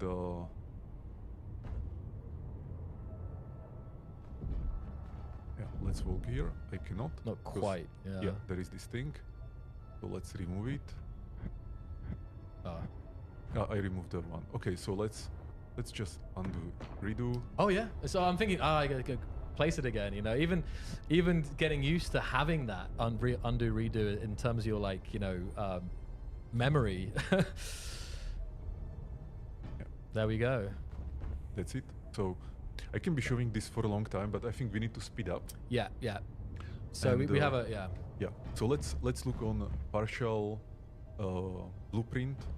So the way I want to show it is I can build some of these, I don't know how they are called, these catwalks. So imagine building something like this, you know, and I will create some kind of impromptu stairs case, yeah. Not the best ones, but you know, just for the demo. And what I can do is a partial copy paste. So I will select one of the starting block, right? Starting block, and now I press Control. Yeah, I select it. And then you can move that out, and this is selecting a range of blocks, and you can control how much you copy using the WSD keys. And there you go, you copied that. I mean, it's now I copied it. Yeah. And what I can do now is that, and again, this will be the UI path here will be still improving. Of so, course. For example, what we don't have right now is clipboard to blueprint. You know, so I need to go a little bit more complicated, but you know, it will do the job. So what I will do now is that I will come here. I will press Control B. I select this one. And now you have this, and you can name it, you know, stairs or whatever, right? Sorry, yes, with them. My new stairs, very nice. Stairs. And what I can do now is that I can go to the G screen. It is, and actually we can talk about G screen. This is the G screen. This is the G screen. Yeah. Revealed. So let's go to the blueprints. I can select it, and now I can put it on my toolbar. Drag the blueprint onto your toolbar. I mean, this is again for this enables true modular building. It's incredible. Like when you start like putting, rather than building ships in the kind of classic way that you're used to in space engineers, you can just have like corridors and thruster nacelles, and you can kind of just stick them all together, not by like, you know, just on your toolbar, and you can place, like Marek's showing, you can place lines of them and everything. Yeah, I think this is absolutely amazing. And that's why I was mentioning, once you get used to this, that's why it's really hard in some ways to go back to SE1 in terms of the in terms of this building experience, because it's so much more efficient. Yeah. So let's see the paint tool. So obviously you can do things like paint like this. You can select the size of the you know, of this circle. Yeah. So it can be, you know, bigger circle like this. Huge. But let's have it smaller, and so I can be painting like this. I can also do a big color, so I can pick, let's say, this red here. It's the replace one, right? And you can do. Yeah, we'll get there. So now yeah. it's, you know, and I can paint with the red. Or I can pick again blue, and now when I press the middle mouse button, it will replace only this one color in the whole grid. So you can quickly make like the classic red, blue, for example. But if I hold the button for 3 seconds, countdown there, and this is, I know this will be improved, right? It will replace the entire grid. So it looks The like entire. this. Yeah, so it's quite good if you want to have the base color reset to a certain color and then add the detailing. Yeah. Another cool feature is the voxel hand. So we have very nice place. Actually, I can maybe walk there.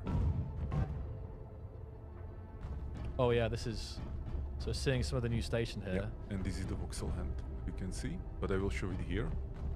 The lighting as well is this. So I will just make some hole.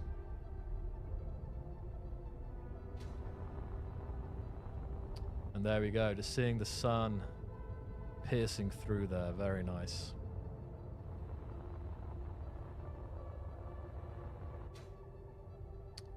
I have to read out some of these comments, Marek. Subaru says, loving the sounds of the engineered landing. Sounds heavy and meaty.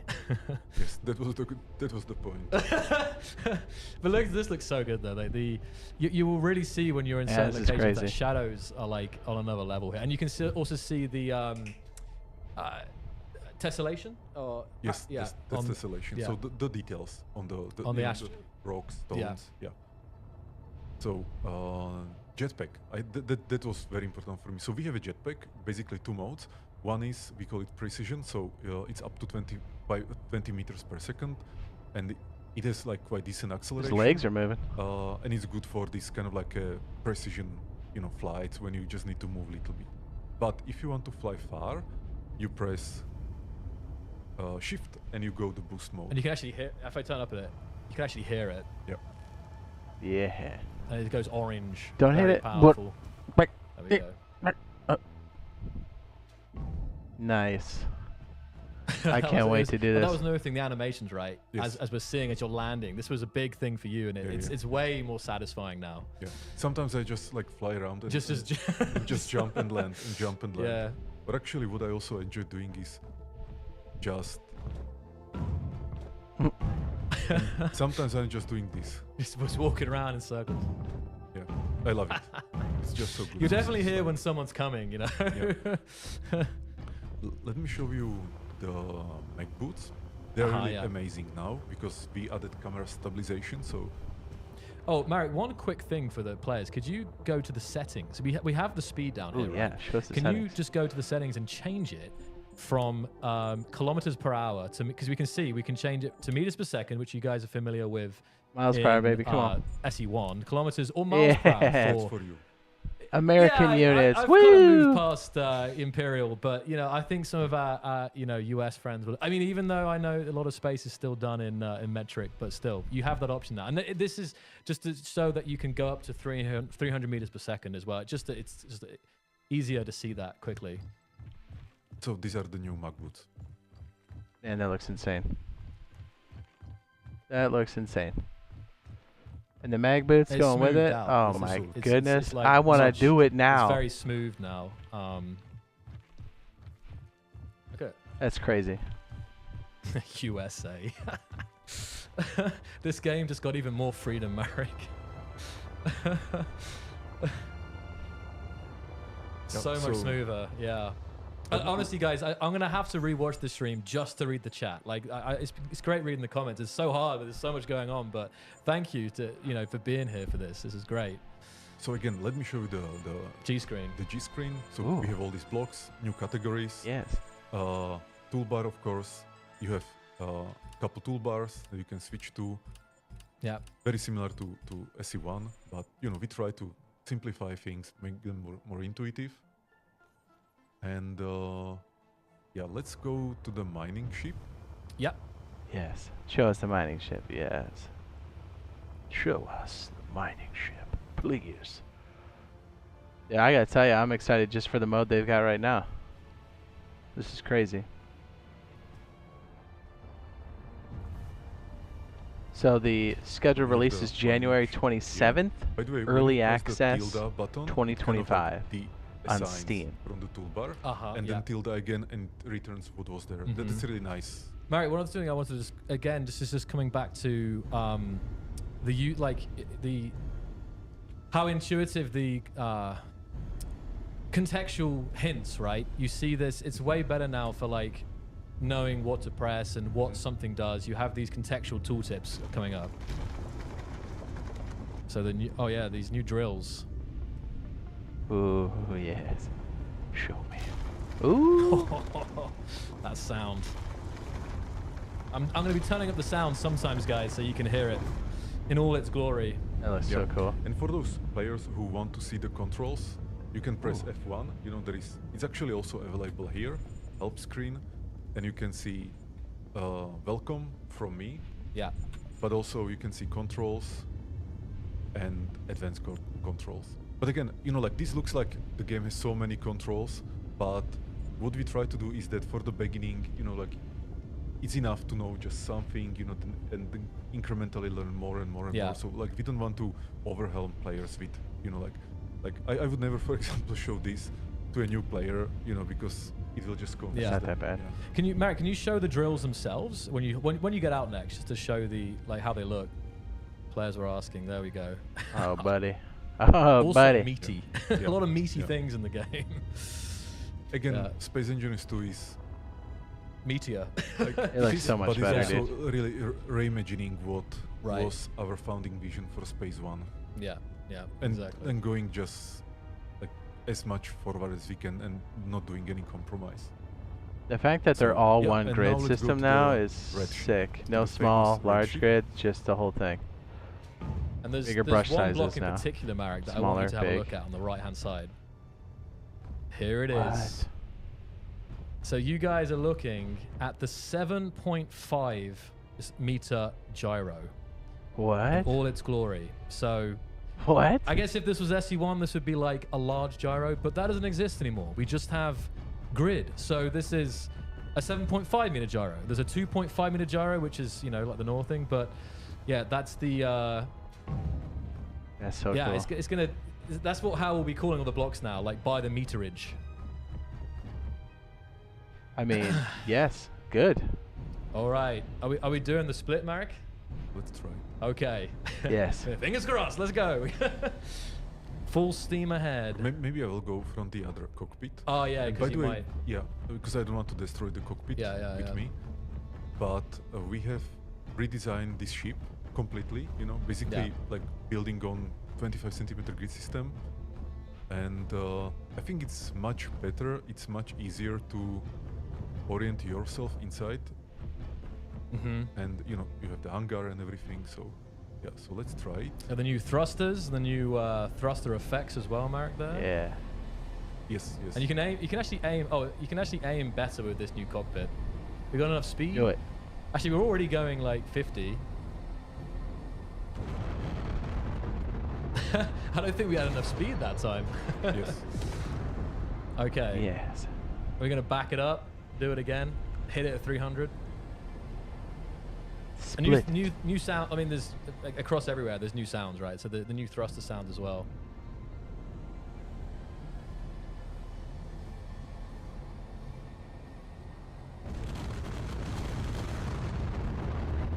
And we can probably see the fractures as well on the inside, Marek. The Is fractures that all flying debris around on the before inside?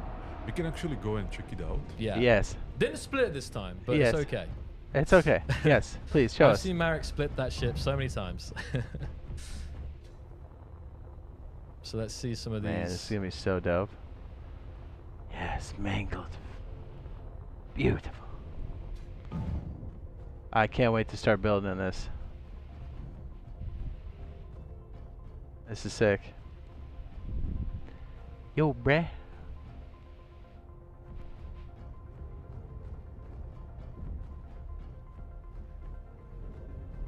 Yeah, this is gonna be so good. The damage that you've done, Marek. And that's the classic, Red ship versus blue ship. yeah. Oh, and we're gonna have a little peek at the green station here as well. Oh? Show us. I want to see it. Yeah, I'm.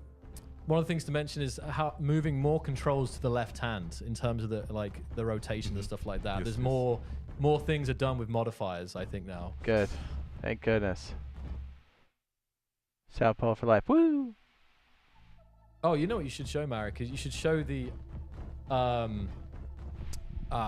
You mean this tunnel? this corridor. Yeah. Yeah. I'm So just good. It's trying to yeah, find it. I think kind of. wait, even like, yeah, it's this way, out this door, there we go. And then take a right. Look at this corridor as well here. Beautiful.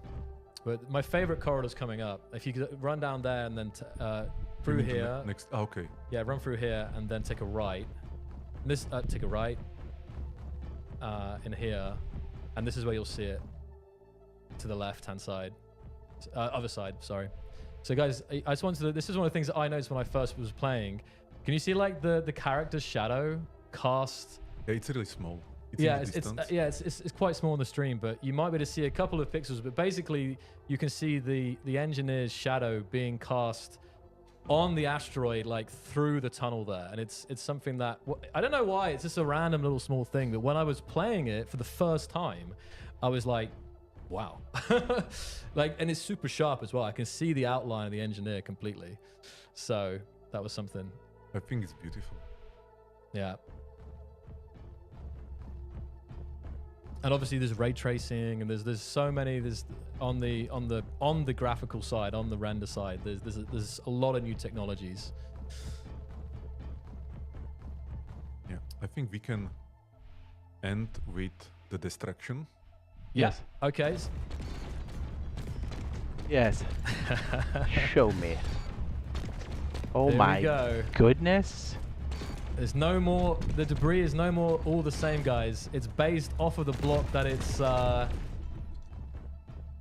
created with. And actually, it's actually one of these reasons that creating blocks is actually more complex now, more than ever, for artists, because they have to also create them with the fractures for every block. I mean, as you guys can see, this is the debug gun tool, Marek. Your donut hole is too small. This is just this weapon is mainly for testing purposes and for seeing the destruction, guys. Just to kind of clarify, this is not like a polished weapon, if that makes sense. This is really just for showcasing the showcasing the destruction. All the blocks are filled with cake. Oh yeah.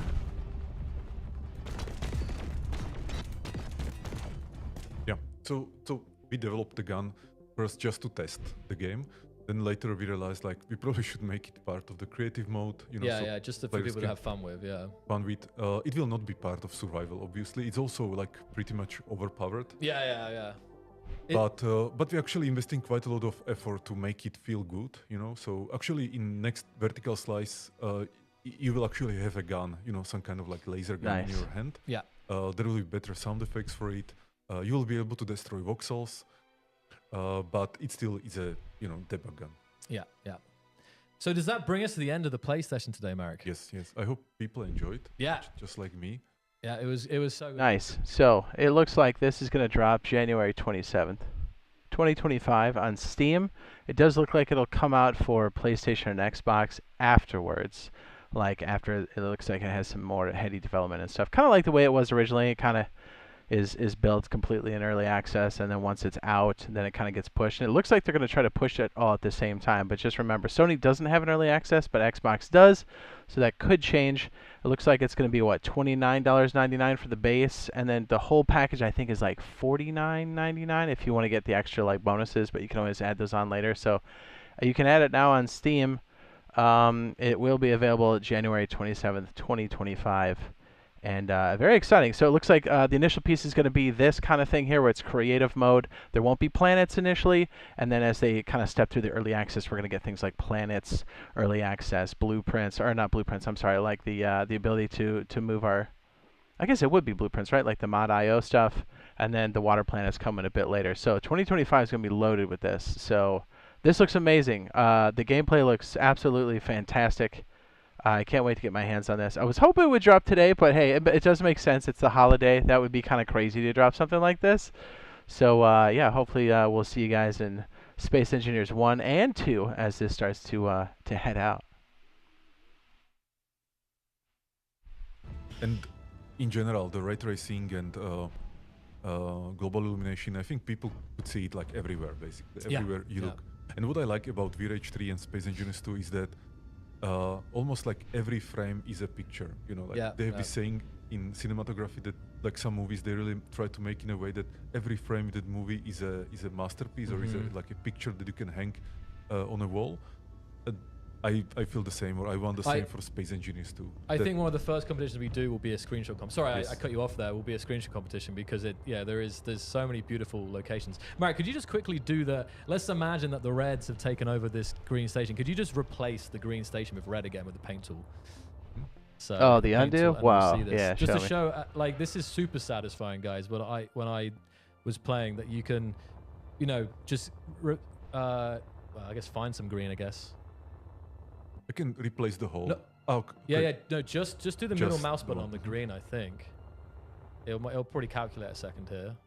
Give that a second. Okay, and middle mouse button. Yeah, there we go. So now if you zoom out and go out the other side, you can see how it replaced only the green with the red. So it's so satisfying for quickly iterating on. And it's weird, like I've never seen this station red. It's always been the green station.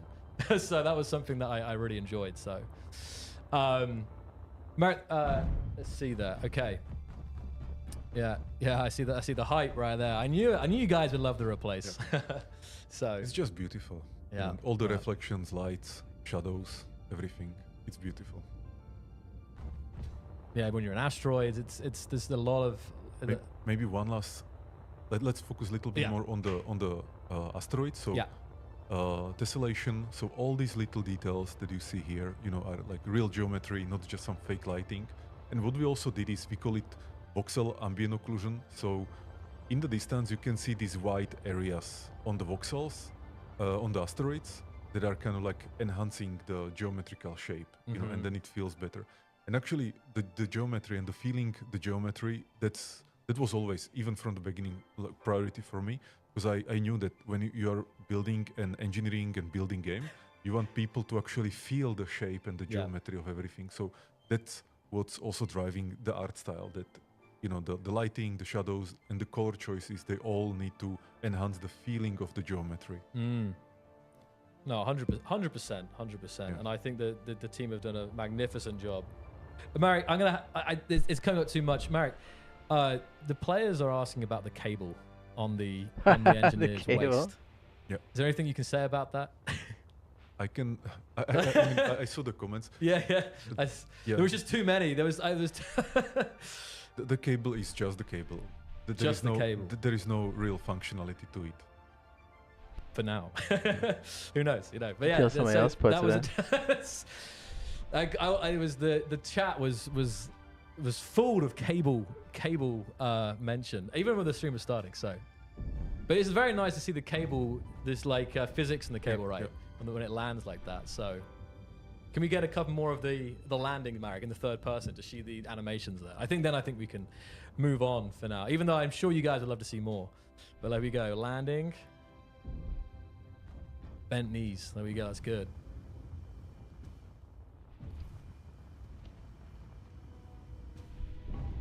Yeah, the sound, the animation, it's awesome. Okay, guys, so that was our gameplay session for today.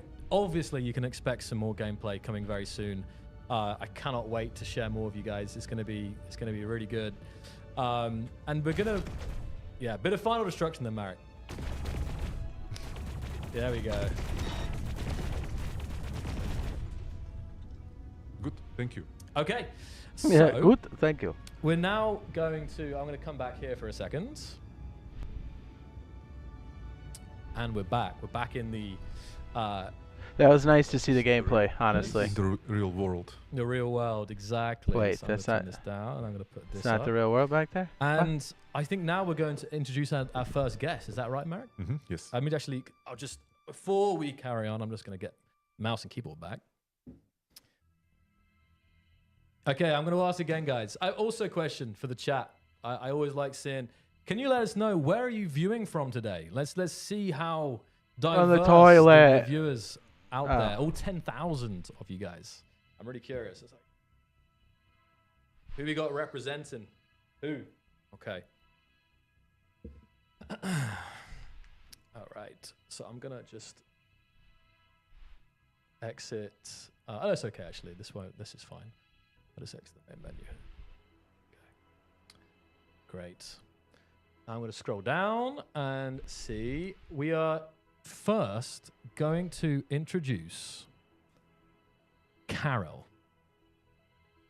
So, Carol, I will need to... this won't be as smooth as I thought. We need an extra camera person. But, Carol, please join us here as I move to the 3-person scene. Okay, but give me a sec. I got to get up and move the camera. Okay. Yeah, but you can't see him yet, chat. Hold on. Okay. No, You guys not can yet. check out the new. You guys can check out the new hoodie as well. There. There we go. Okay.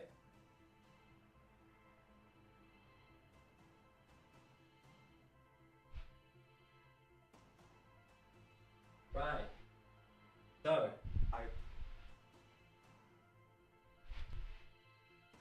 Almost there. Carol, welcome. I'm gonna turn. Oh, those are loud. Yeah, sorry. No, it's fine. I can turn you down. Hold on. There we go. Plug him back in. So, Carol, guys, he has been working with. Oh, sorry. No, let me. I get you. Right. Go again. Your headphones. Oh yeah, I'm because I'm turning you down. Much better. Is that better? Thank you, Sorry, yeah. me and Marek are obviously, our ears are obviously more ruined. Sorry about that. We have individual volumes. So me and Marek no, are like a it's the couple same, decibels up. So sorry about that. Yeah, so Carol has been with Keen Software House for a very long time. And well, tell us, Carol, how long have you been working on Keen Software House projects? since 2012 actually. Yeah, that's like even before Space Engineers. Yeah. And now here we are with Space Engineers 2. Yeah, still unbelievable. Yeah. If I think about it.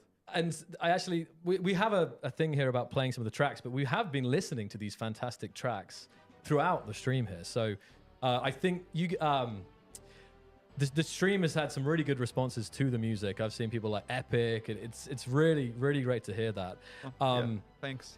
And I think I wanted to ask about, I mean, I think Marek has some question too, but what inspired you? What were some of the inspirations for the Space Engineers 2 music? You know, the theme and the and everything. You know. Mm-hmm.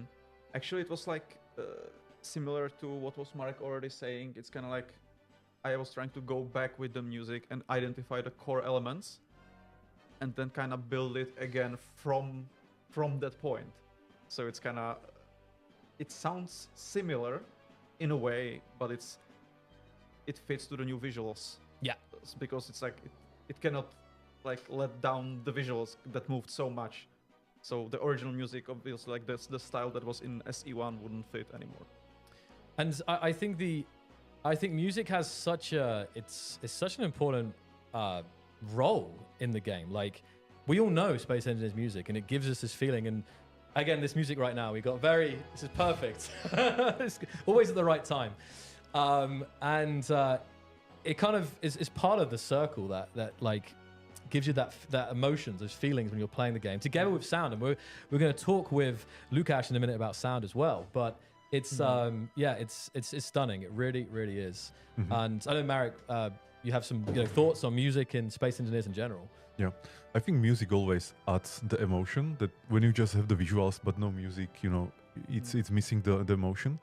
And when we were thinking maybe almost 3 years ago with Karel about how to do the music for Space Engineers 2, we felt that it's a story about people who travel 10,000 years. They're completely away from their home planet. They will never return because it's simply not possible. They're on their one-way path, and we want to bridge them to their ancestors. That was it. And basically like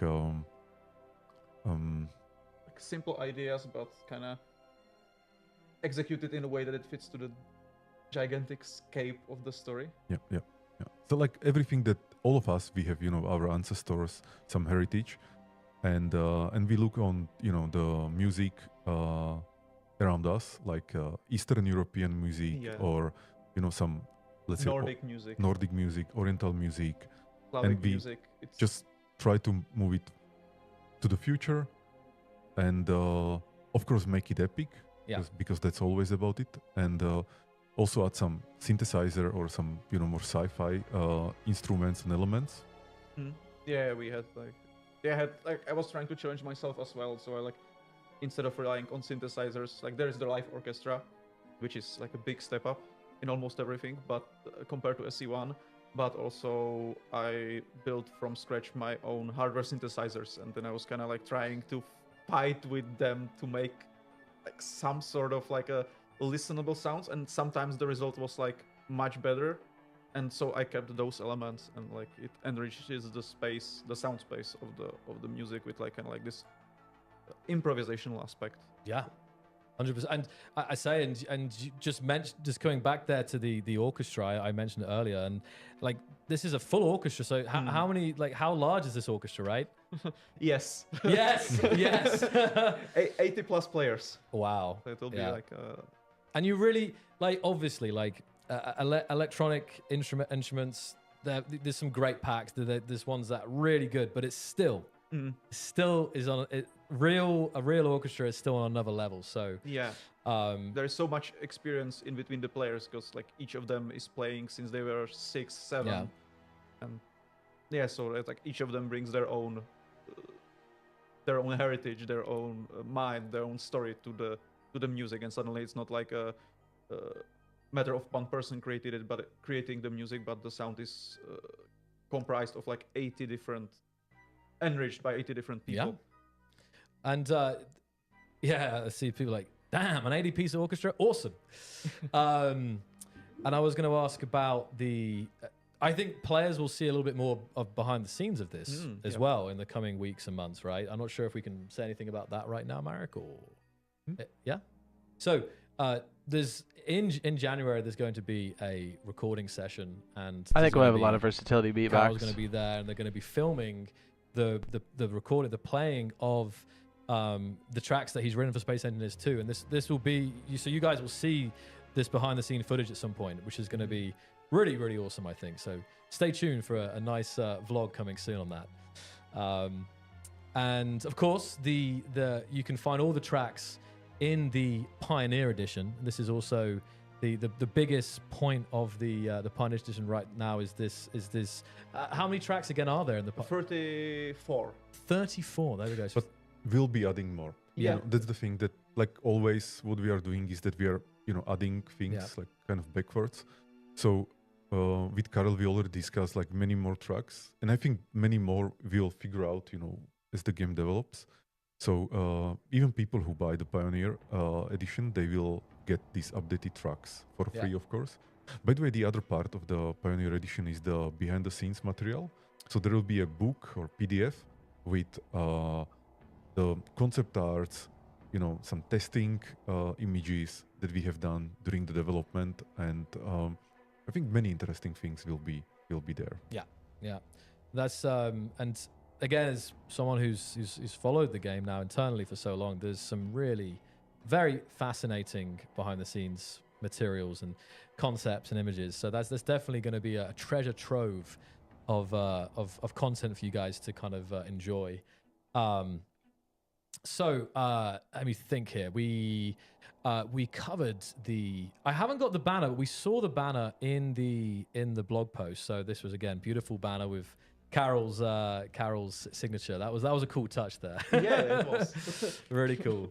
And I guess like thinking like, how long on average does it take to go from the kind of concepting of a track to finishing? I'm sure it varies depending on the complexity, right? But yeah, it's like sometimes it can be like some of the tracks were done in like improvisation, basically, because it was like 3 years back when we started and we didn't have that many like that concrete ideas. We actually came together into a studio with three players and just improvised on like the outline of the story, and some of it stuck and like is actually in the soundtrack.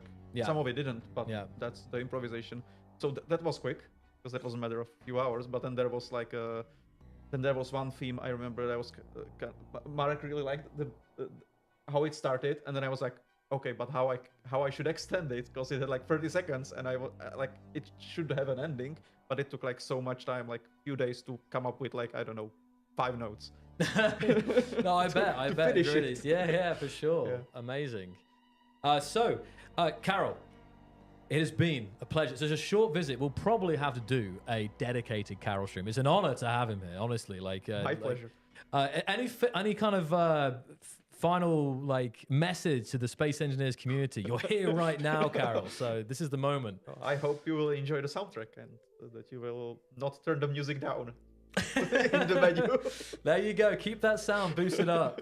Thank you so much, Carol, you for so joining much. us. And Thank you, we'll see you Carol. soon. Thank you for your hard work. It's Thank you. incredible. Thank you. you. Okay, guys. So it's gonna be flying through here. Next up, joining us. Carol's crotch is as he leaves. Come on in, Lukash. Mind the cables, as there is a bit of a. Good to see you, man. Welcome. Hello, guys. And I believe, and there's just some headphones there for you. I'm happy I can't see all the people in front of me. Yeah, because- there's maybe one or two watching. So, Carol, this is your first time on a live stream, but Yeah, sorry, it is. Carol, sorry, I'm Lukash. Sorry, I'm Luke. I'm all over the place. It's your first time on a stream, Lukash, and but you've also been with Keen Software House for a long time. So, tell us some more about your history and when you've kind of met Marek and started working on Keen Software House projects. I remember meeting Marek in a small flat in Prague, David said, with a couple of programmers, and we started to develop the first Mine Wars game. So that was a great memory to compare with today, where we are today. And so I'm helping Kin Software House same time like Karel Antonín, since Mine Wars 2012 or 11. And it was always fun because it was very interesting. We had medieval engineers, space engineers, and different projects. And I always wanted to enjoy the work.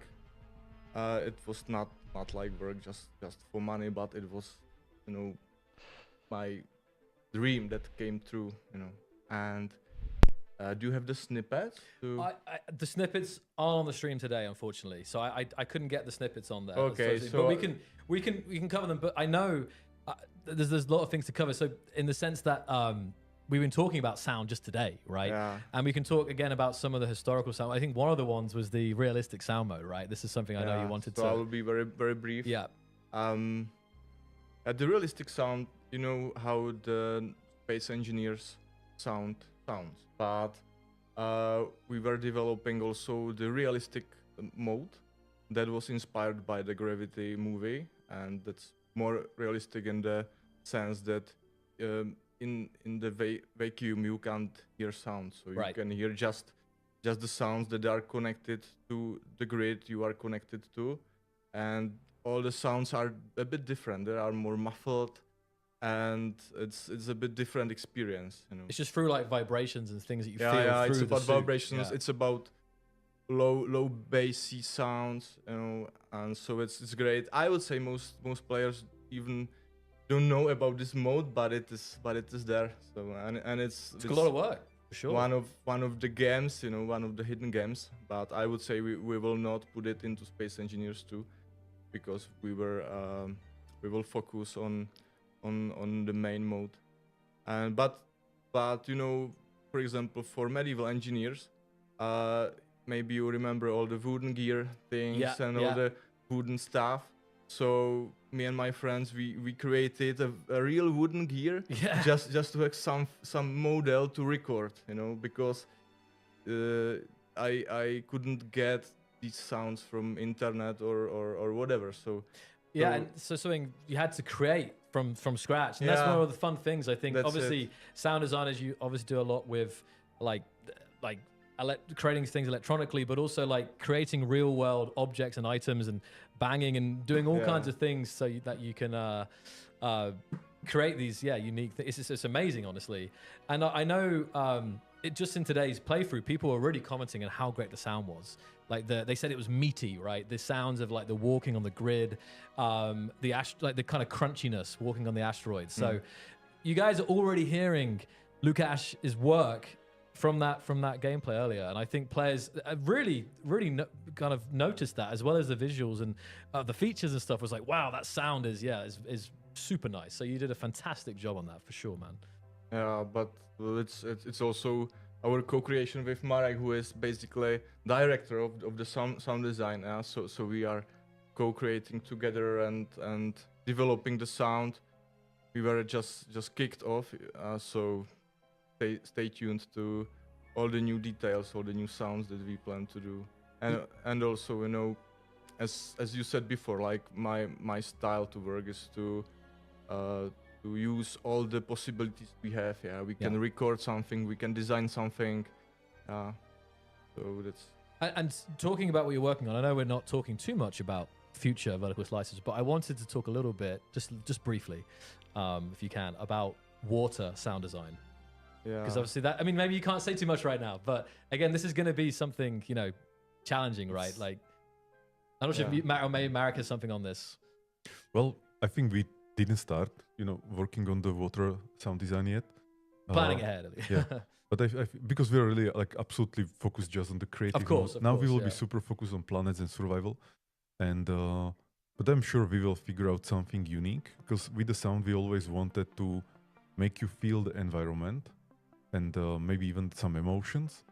And I also want to thank the engine team that is helping Lukáš to actually integrate, you know, the sounds to the game, because it's not just about sound design. You also need to have the code part in the game. Yeah, of course. You need to, let's say, detect some events, or, you know, some information needs to be synchronized, and so they also do a lot of good work. But then Lukáš, he gives it, you know, that kind of juicy feeling, and that's what I like. And what I also like about collaboration with Lukáš, and this is why we are together for so long, is that he just tries to push the quality. But also, if I ask him, you know, like, let's push it even more, like, he never says no, you know, like, he just continue and just like go after it's finished, and we don't have fights or anything like that. So that's really good. Plus, Lukáš, he comes himself with his own ideas, and so it's not me telling him what to do. Taking initiative. Basically, and it's together. Yeah. So yeah, very, very initiative. So that's nice. And of course, he knows much more about the sounds in Space Engineers 2 than I can know, because there are so many also details about, you know, the integration of the VRH3 engine, F mode, and then the actual, you know, WAV files and everything. So it's really good that Lukáš is taking care of this. 100%. And I say, like, you've heard it already, guys. You've heard it for years. Lukáš's hard work, and you're going to hear a lot more of it in the future. So it's going to be very, very exciting. I would also like to hello to Dominik Ragančík, who has been helping us with sounds sometimes. Yeah, for sure. Yeah, also made big pack of sounds for Space One. So he's somewhere on Slovakia, and big shout out, Dominik. Yeah, for sure. No, yeah, definitely. Fantastic. So, any finishing words? It's been such a blast, like it's such a, you know, we have so much to get through, but we definitely need a dedicated Lukáš sound design stream where we can do, you know, an hour just of you, pure Lukáš, and we can talk in detail. I'm sure the chat would love to talk to you directly and answer questions about your amazing work. So we should definitely schedule that for the, you know, the upcoming months. I think this would be, because again, today we've had music on, we've had sound on. There's obviously other elements of the team who I'm sure we will also bring on in the following streams. But I want to thank you really so much for coming out today and joining us in the stream, Lukáš. Okay. Any kind of, again, final comments, words, the community who are watching today? And also, as you said, I would like to thank all the coder programmer guys who are helping us with the sound, because it's a cooperation of a big team, so like that. So and we are going for more variability of the sounds, because consistency and stuff. Because in Space One we had, like, for example, 10 footstep sounds, you know, printed and just playing them and at random. And here we have like 3 layers, that each layer has, you know, 12 different sounds, and it is being modified each hit, so it should be much more rich and much more interesting, I believe. Just like the rest of the game, just taking everything to another level in terms of level of fidelity and immersion. So it's, yeah, I mean, yeah, hats off to you, man. Yeah, but definitely I will take my time to do all the sounds because it's a long process. Yeah. And we will go step by step as the features comes. So thank you guys. It sounds good. Well, thank you so much for joining us, Lukasz. Yeah. We will see you very soon. Keep up the hard work. Yeah. And I say, I'm just going to use this to, guys, Space Engineers 2 Alpha, January 27th. You're going to hear those sounds for yourself in like just over a month. So you can pre-order already right now 2.spaceengineersgame.com. And you can already pre-order that. I see the link in the chat there. Thank you guys for linking that. So you can pre-order and very soon get stuck in. And again, those sounds will be very much part of your experience. So yeah, I love it. There we go. Thanks so much, man. Thank you for your work. Yeah. Thank you, Lukasz. Awesome. Okay, guys. So we have our final guest, in-person guest of the night, who's going to join us now. Is he here? I don't see him. Oh, okay. Well, we can just talk for a second. Okay, I think he's waiting. Okay, Chenda. Maybe he's on the stream. Chenda, I know it's a bit late, but I think you are in the building somewhere. So now is the time to come. No, he's running. Yeah, I did tell him I'd give him a heads up on stream, but it suddenly happened. So we're going to hear from...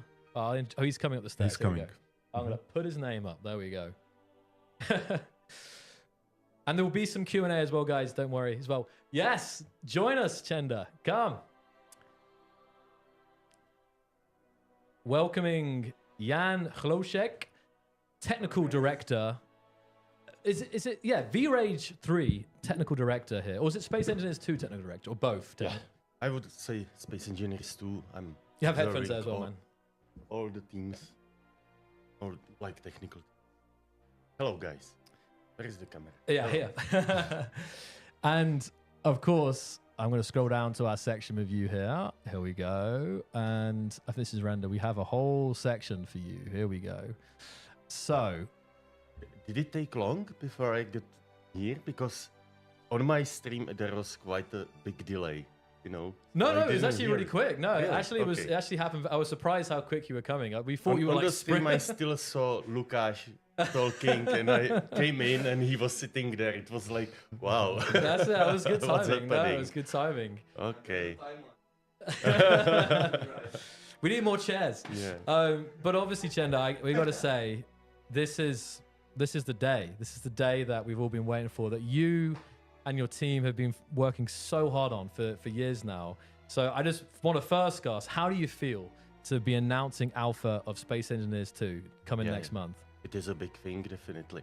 Like, I really enjoyed the playthrough. Yeah. It looked amazing on the stream. So, really good job. Yeah, it also felt good. And I think that the stream, we might have missed it, guys. What did you think of the playthrough earlier, the little gameplay session we had? Was it good? I saw some comments, but yeah, it was... I think they really... Ayo, the Twitter guy. Yes, of course, you may have seen Chenda's posts over the recent years, and I've definitely been drumming up hype for V-Rage 3 development, no doubt, Chenda. Thank you. So I think we'll first start, again, a lot to get through as on every topic we have here, but I first want to start about the team, to tell us a little bit more how the team is composed and how big is the team now? Yeah. So, like, we started almost 4 years ago now with very small team, like 5 people, which were like old-timers from the Space Engineers development. And we started with some like research, etc., and started to grow the team and hiring, etc. So over the years, we now grew to 35 people. Most of the core members that were there at the beginning are now leaders of the teams. Yeah. And we had to split so many people into like smaller teams, so it's kind of manageable and people can communicate like efficiently and etc. And we can plan the work for them. So we have now like dedicated team for engine, for render, for tools, which we will be releasing next year as well. Yeah. Not immediately, but later on with modding. I'm looking forward to it. Then this is a big deal, actually. We'll kind of, I think we'll touch on it a bit more here. But yeah, you've again mentioned how the scaling of the team and team members who've been with us for a while, kind of working up through the ranks, which is great because it's experience with the engine, experience with our games and everything like that, which has been really great to see. So I guess we have these different teams, which you want to give the breakdown here of the different names of the teams that we have. Yeah, I didn't mention game team. That's of course like the biggest one actually, because although we started with just engine, but very soon on we started to develop the game as well, because like creating just engine doesn't matter without like having some user, let's say someone that is using the engine, right? Which helped us immensely to steer the engine towards the current state. And last but not least, we have R&D team, which is led by Petr Minařík, and he's doing the water at the moment, which will be also big thing for the space engineers too. So we'll definitely get him on at some point. Yeah. We did a water stream actually quite a while ago now, but we'll definitely get Petr back. It'll be. I mean, water's been for a long time. Like even it's one of the big talking points about V-Rage. All the videos and screenshots that you've been sharing it's going to be huge for sure. So amazing work in the R&D team there as well. So we have this link. This is good. So what I wanted to say, just like the playthrough was amazing. The game was like running smoothly, no crashes, and that's exactly thanks to this like amazing team. So like good job, guys. It all came together, right? Really good. All the work of all the teams has to come together like in this kind of like harmony to have something like that we saw on our screen. Yeah. And it's a lot of work. Actually, like scaling the team in 3 to 4 years, from 5 to 35, and still not collapsing. Yes, Atlas. Yes, sir. Go ahead, shoot. And still like delivering actually like polished title. That's something I haven't yet experienced. Good really. Stuff. Very good stuff. We were really very lucky with the team that we hired. And I say we so obviously touching on the teams there, but we actually obviously you have some key topics of what we've already talked about. Marek's covered some of it, but like what takes Space Engineers to... I don't know. He says that the DLC is going to cost a bunch. I don't think so. I think you could just get the standard for like $30. It's like $29.99, I think, right? And then you can kind of add the DLC if you want to, kind of thing. I think it'll be... like all these vertical slices are like milestones, and that'll be included in the $30 price. So like you can just get the game going now. You pay less now because it's early access and we kind of get them in chunks. But like from what we saw already from the gameplay, if you're into that, I'd say yeah, jump in. But like they said, if you want a more complete experience, do Space Engineers 1 until you think you're ready to jump into 2. There's enough. Just remember, it's early access, so sounds like they got a good plan for it though. To the next level in terms of scale and detail, and we have like the topics, the large world, right? So maybe you can kind of cover some of these big topics. Yeah. Essentially, before we started the development of the game, we were kind of we were certain that V-Rage 2 wouldn't be up to the task. That we wanted to scale much more. We wanted to build much more in Space Engineers 2. So we knew that we need different engines. So at the start, we were like, okay, should we develop new engine from scratch, because the architecture needs to be completely redone. So we couldn't just like change it, like iteratively. We had to start from scratch. Or should we use some other engine? There are many engines off the shelf, like Unreal, Unity, etc. And we were, of course, unsure how to deal with this. And we spent quite significant amount of time at the beginning, like almost half a year, to doing research, like testing various like hard problems that Space Engineers needs to have solved, like large worlds or stable physics, or like huge flying ships, right? Which you can. I don't know. I think some of them will. They were kind of talking about how you can import grids, but some of them won't be because some of the stuff won't be into, and some things you'll kind of have to re-engineer because of the way they're solving it. Because it sounds like large and small grids don't exist in 2. It's just you can kind of carve up smaller pieces, which is kind of tight. I'm not gonna lie. The way, like, I don't think they did a great job of like saying what that was initially. Like, they're like 25 centimeter grid system. It's like okay, but if you're close to it, you understand it. But you're like, oh, it's a unified. We're not dealing with those weird small grid, large grid. Does this connect to the small grid to large grid? And I have to hit. You know what I mean? It's just it's kind of like one big piece, which was nice to see. Yeah, once he was in there, kind of hitting the buttons and stuff, and we kind of see him building inside of the other blocks. You're like, okay, this makes sense. I get what they're doing now. So, to answer your question, I don't know. Can adjust anytime, etc., etc. And we were testing it in various engines, and essentially we haven't found the engine that would off the shelf support it. We would have to like bend it a lot or like rewrite it, and we just found out that it would be very risky to go for this path because there is some signaling. It's okay. No, okay, they're just Lukáš is talking to me off stream. It's okay, sorry. Yeah, so it would be very risky because we wouldn't be sure whether we can actually deliver it. Some of those engines are closed source, some of them are very complicated, so it's hard to do the changes, etc. So in the end, we figure out that we should do VRH3, and we started from scratches. Yeah. That's again. I was talking very earlier about it being a strong foundation, right? That's the main thing. It's a foundation to build upon in the years to come.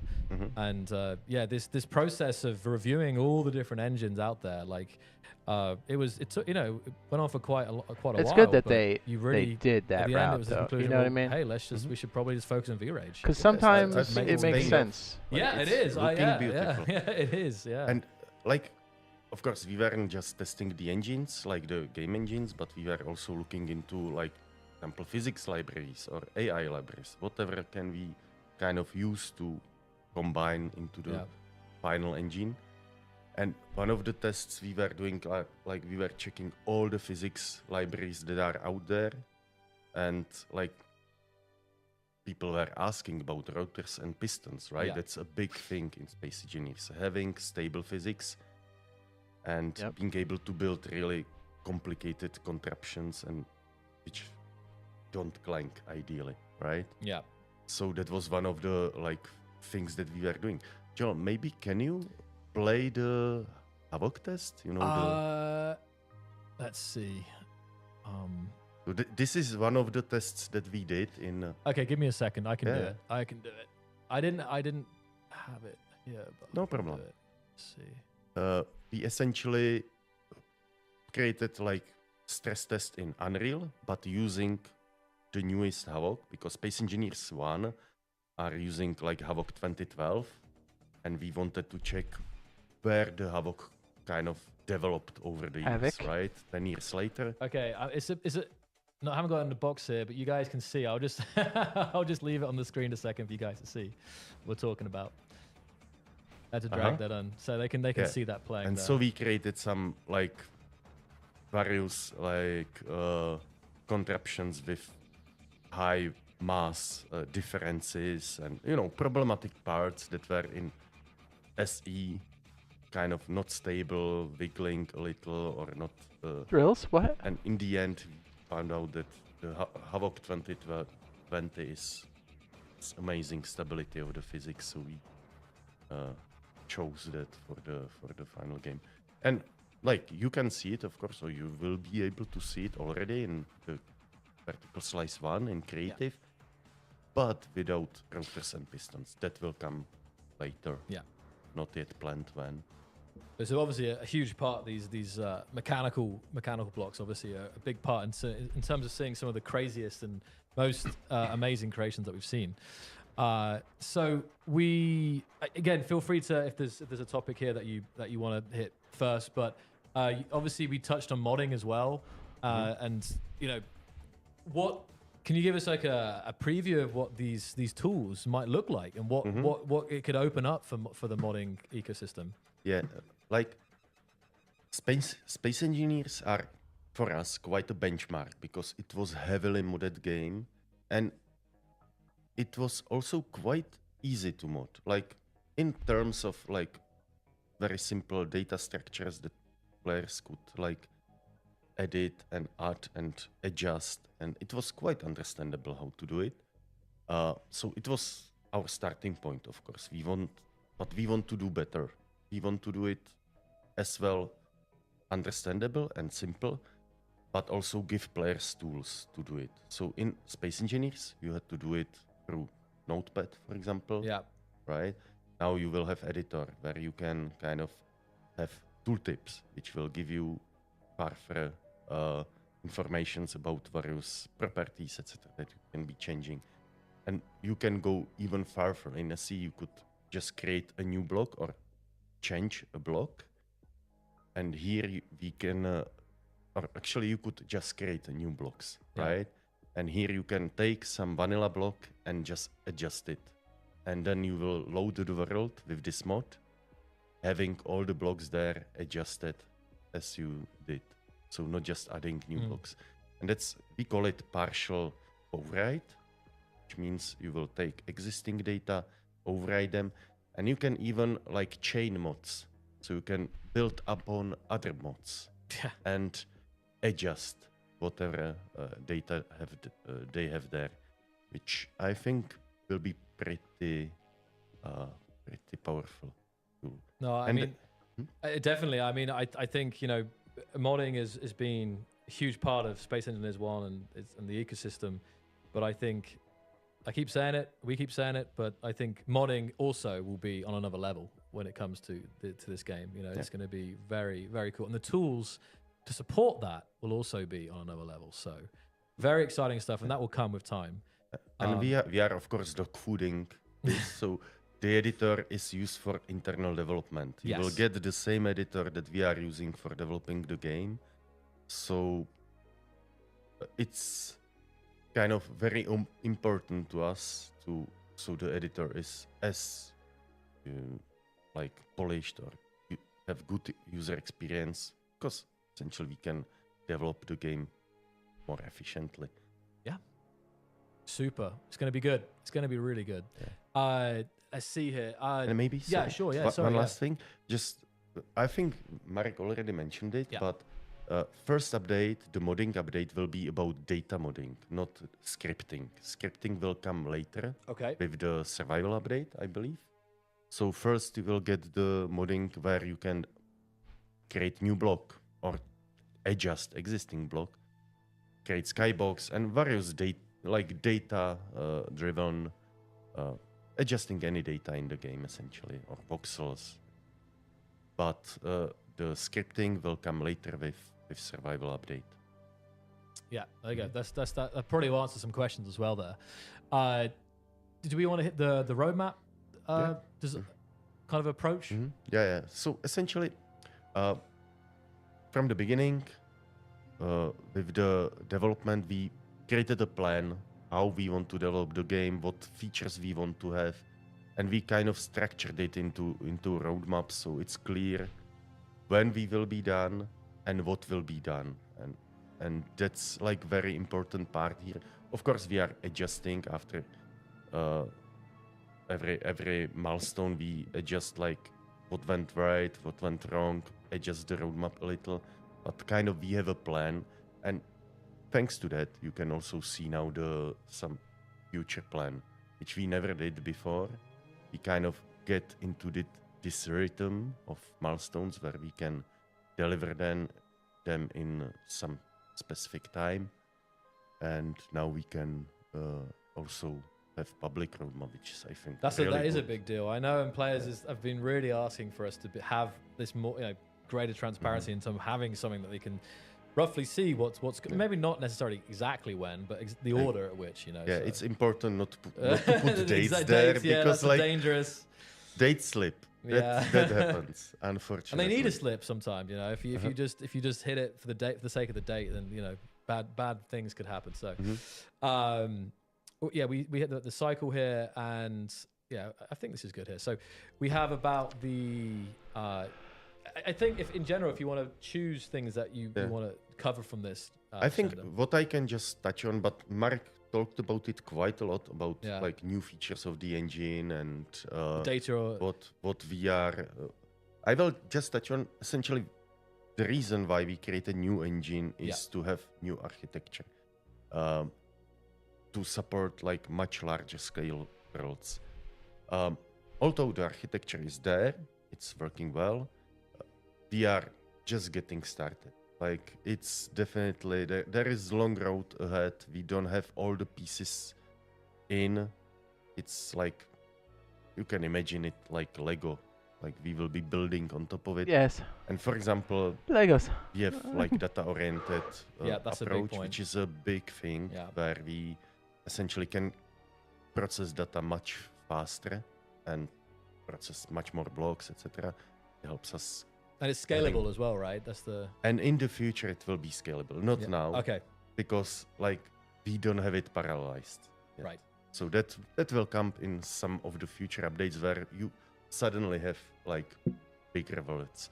And that's what Mark mentioned, that the PCUs that you get now are the starting point. We'll be working on that. And of course, there are other huge things like latest Havoc, latest physics from Havoc, having ray tracing for global illumination.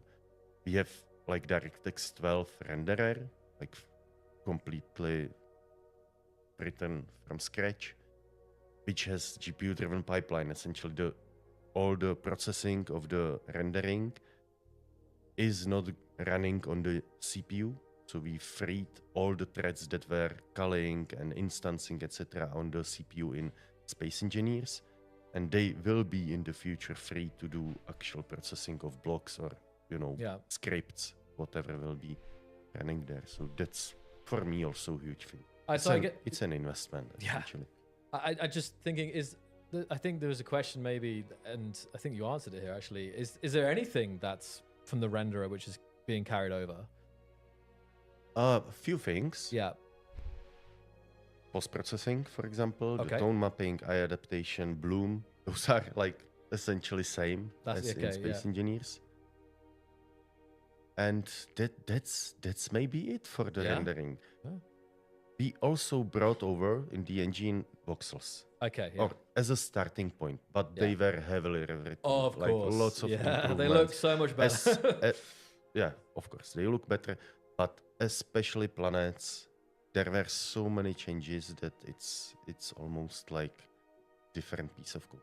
Yeah. So these two parts, I think, are the only that we particles. Actually, that's a funny thing. Oh yeah. Particles were first thing that I've written in the Keen when I joined. Okay. And they are still brought into, but also like adjusted, improved, of course. Improved, yeah. But that was brought over from Space Engineer. Great. Yeah. I think I've forgotten that was your first thing in Keen. Wow. Yeah. So it's a long time now. Again, how long have you been in Keen now? 8 years?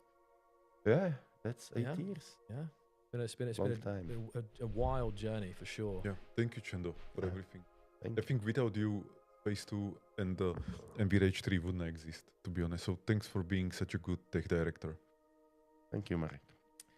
And we've talked a little bit about the code base here and some of the new technology, and I guess just again, some of this is obviously a repeat. We've covered it throughout, but maybe just again, just some of the things that are coming in the future, the things that you're working on actively right now or will be. Mm-hmm. Yeah. So it was already mentioned, right? Like for me, big thing will be modding. There will be few other updates before, like UGC. That's a big thing for the game and community, right? You will suddenly be able to share the creations easily with others. That's like, and this will come via mod.io.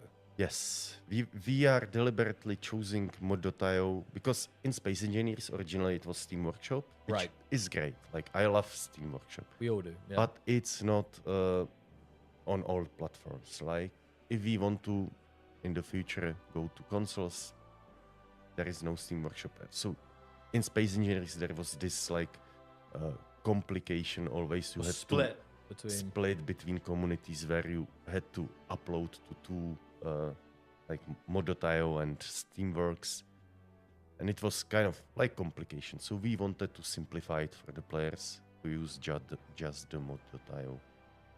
Okay, that's Yeah. okay. So then of Yeah. course modding, big thing, and planets. Like planets, we want to do so much things there. I'm just looking forward to it. It will be, but it will be also a huge challenge. Like yeah. maybe you guys remember I was like sharing on Twitter lots of in progress imagery from the planets because we already invested a lot of time into that and effort, but we are far from what we kind of want to deliver. So there will be lots of work on there, and yeah, I'm really looking forward to.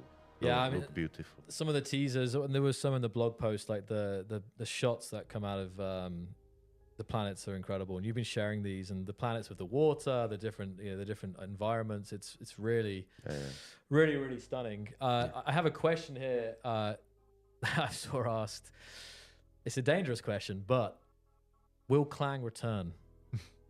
Well, hopefully, as we chose Havoc deliberately to be Clang as stable 2.0. as possible, Right. it won't return. Okay. But you never know. You never know when he might, when it might, might rear its head. So, But our plan is no Clang.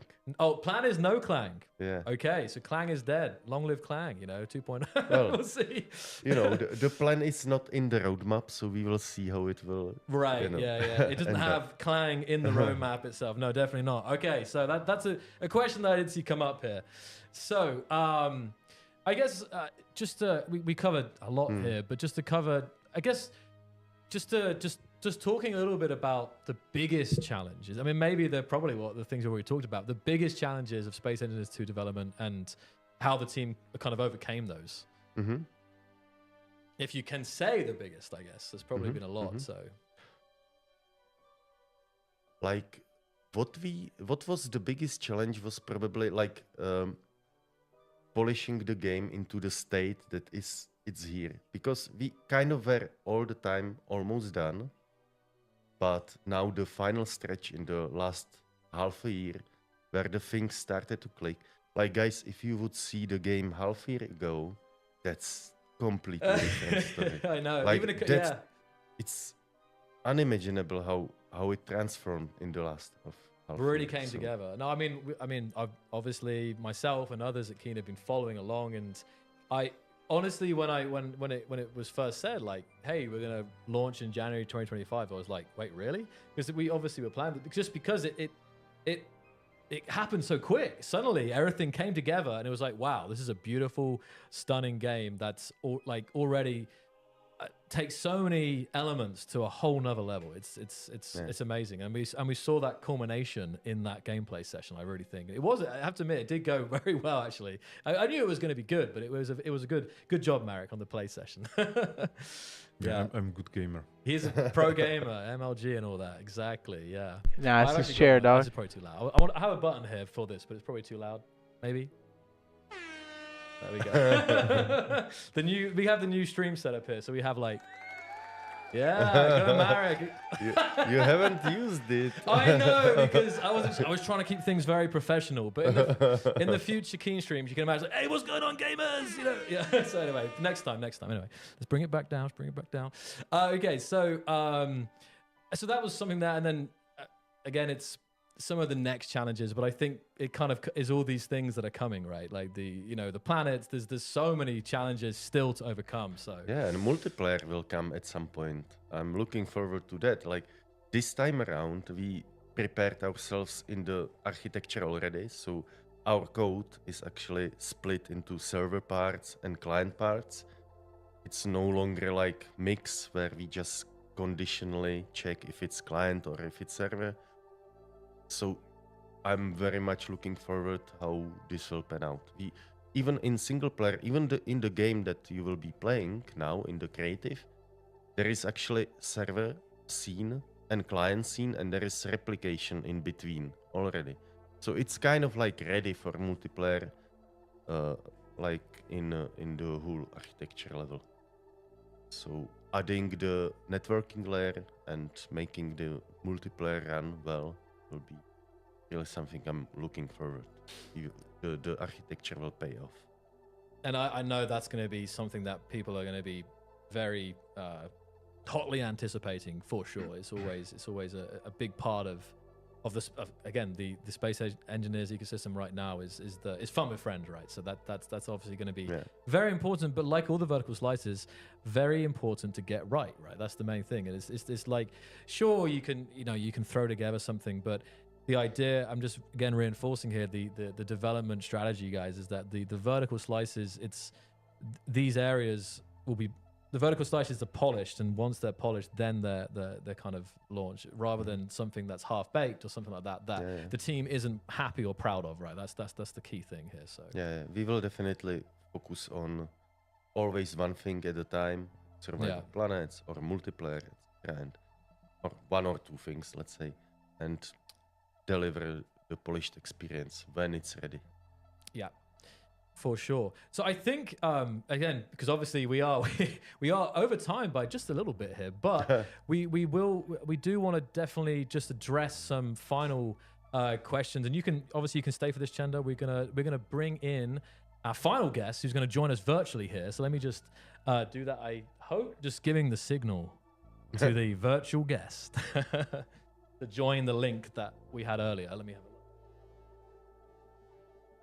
a look. Feel free if there's anything you want to just add about development, Chenda. I'm just going to quickly see. Yeah, just there were some issues with our website and Steam also, like. I know the timing, right? I'm just curious whether our players just crashed the Steam, but it's working now. So guys, you can now go to our website. You will see the Space Engineers 2 there, and you can go to Steam and search for Space Engineers 2. It's there, it's live, it's working. You can pre-order. It's happening. Okay, so I'm going to introduce our final guest. Introducing Aaron, new community manager. Let's bring him in. See here.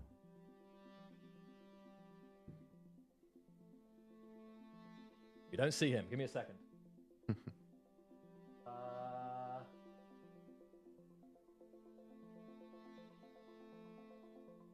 That was weird. Working on it. Let me just. Oh.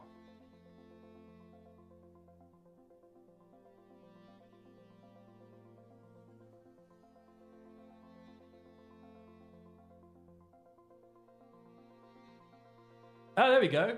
Aaron. Do you hear me? We can hear you quietly. Hold on. Where are you coming out of? I'm going to turn down the music here. Go again, Aaron. Hello, do you hear me now? I do hear you. Welcome. Oh, lovely. Lovely. Great. It's working. We've got a bit of a lovely Q&A to wrap up on, haven't we, really? You probably answered all the questions, to be fair, though. Yeah, give me just... I'm going to do... Oh, that's what I wanted. Perfect. That was the view I wanted there. So yeah, Aaron, I mean, you've been watching from behind the scenes here, like this launch, this announcement here. So I know I haven't been able to monitor the chat that well. So that's why we brought you in here. You're off to my side here to kind of give us some of the hottest questions that the community is asking and wondering. It's good to have you here, by the way. Well, thank you. Hi, Aaron. Absolutely. Hello. It's been absolutely kicking off in the chat. It has been crazy. So what we're going to do is try and get some questions to you. But like I said, you've probably answered most of them. So let's go over them. All right, ready. I'm going to bring. I know you've got something here as well. I'm going to bring up here. Right, you're standing by. Okay, so the first one that we're going through is. Will Space Engineers 2 be a direct sequel? to the original Space Engineers in terms of Oh. universe, in terms of story? It's for Marek. Yes. So I would say it's a reimagination of Space Engineers 1. That's how I think about this. And it's also adding new things like the story, NPCs, and water. Lovely. The next question has been answered so much, but we'll ask it again. What new features will Space Engineers 2 introduce? So NPCs, water, new unified 25 centimeter grid system, new visuals, new physics, new engine, which means better potential for optimizations, story, I'm not sure if I mentioned, and lore, living world. So again, and yeah, the most important thing actually for me is the intuitiveness. So like really pushing the intuitiveness of the controls and the game 10x. Yeah, again, well, this is just again summarize what we said earlier. It's more intuitive, but again, also allows for greater freedom at the higher end, at the advanced level. So both ends of the kind of building and like, I guess almost like spectrum are expanded. Like it's better as a starting player, it's better as a more advanced player. So yeah. So intuitiveness and flexibility. Lovely indeed. Now the next question was just briefly covered before, but will Space Engineers support mods and how will it support them? You explained briefly before, will it support them on Steam? Yeah, so mods were always important for us, and I think they're behind, like one part of the success of Space Engineers. So we'll support mods. It will be actually one of the first few vertical slices where we'll release the Virage Editor and Virage Hub, where players will be able to mod blocks and other assets. And then a little bit later, there will be also scripts or modding API. And okay. Yeah. Next question is in which vertical slice can they expect multiplayer? It's the fourth one. So just to repeat the roadmap, vertical slice 1, that's the one that will be in January 27, will be creative mode. Then there will be a few smaller ones. So the first one will be UGC Mod.io workshop. The second one will be many small intuitiveness and kind of like gameplay improvements. Then there will be VS 1.5, which will be the modding and the editor. Then there will be VS 2, which is planets and survival. VS 3 will be water and a new planet, Biblos. And then VS 4 will be multiplayer and VS 5 will be NPCs and so on. And this plan actually can maybe change in some small details, that when during development we figure out that some slightly different order makes sense, or that some things we can actually move closer to now. So actually that's even how we created this VS 1.1, 1.2, 1.5, was that we just picked some things from VS 2 and moved them earlier. You know? So we don't need to be kind of pushing everything, but we can release faster and smaller increments. Lovely. What significant changes can we expect to survival?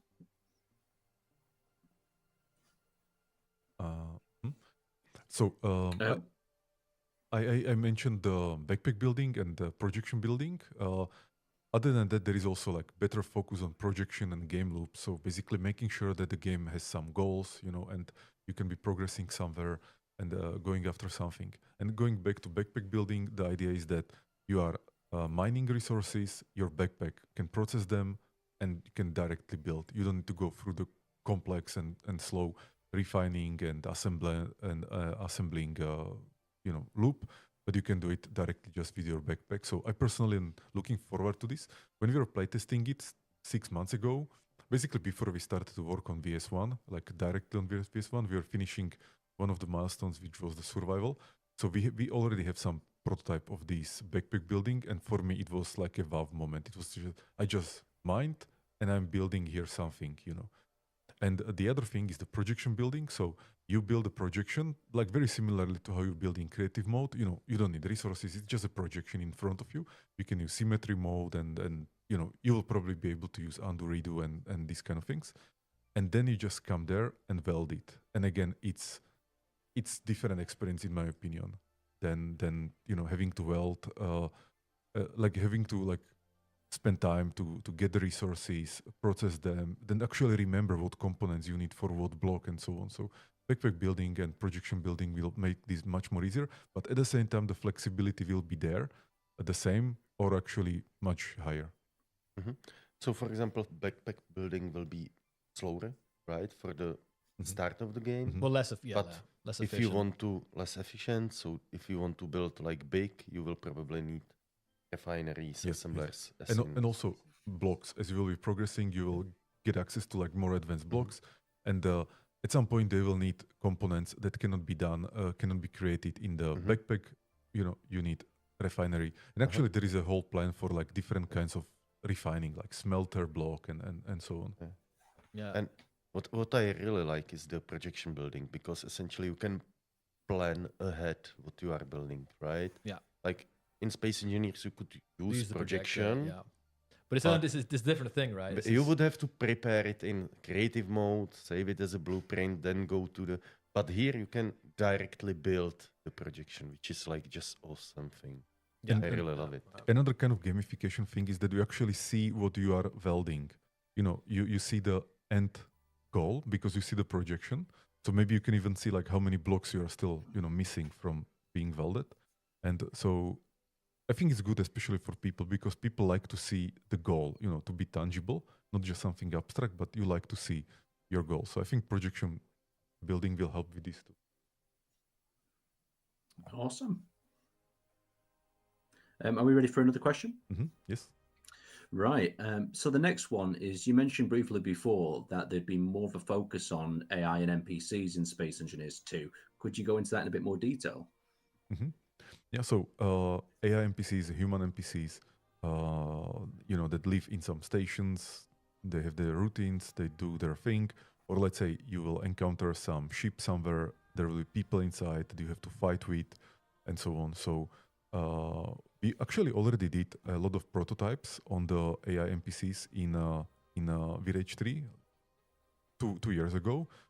And it was interesting. For example, one of the prototypes that is still in my memory was using a technique called goal-oriented action planner. And we simply gave a goal to the NPC that he has to gather resources and build, some block or weld some block. And because this AI knows, like, if I want to achieve this goal, I need this thing. And for that thing, I need some another thing. So it can create these kind of plans. And it was very interesting that the NPCs decided to go somewhere, start mining, brought back the resources, welded the block. It felt very agentic. So, like the agent or the AI had some kind of agency and goal. That was really nice. So, but again, the NPC vertical slice is at least 1 year from now. So I'm not even thinking about it right now. Like, I'm just, now I was focusing on creative mode, and now I'm kind of refocusing on planets and survival. But actually, even before that, there is VS 1.1.1 to 1.5. So, plenty of things to focus on. Yeah, and I think the difference is that, like, the fact that we're talking about it, like we're saying that next year, well, not next year, not necessarily, but the fact that this is coming. Yeah, Chen is like, planets and everything else, still. But it's the point is that's part of the vision, guys. That's the part of the vision for Space Engineers 2. And it's going to be vital for that living world. Yeah. Thanks, Aaron. Lovely. Let's move on to the next question then. So the next question, you've answered already. Of course, Space Engineers is going to be available on consoles, so it's pretty much a yes. Yes, eventually, yes. During early access, we'll be focusing on PC because it's much easier. For rapid development. Yeah, for rapid development and everything, but eventually it will be on consoles or all consoles. At least that's the plan. And we have now one new team member who is working just on the consoles and nothing else.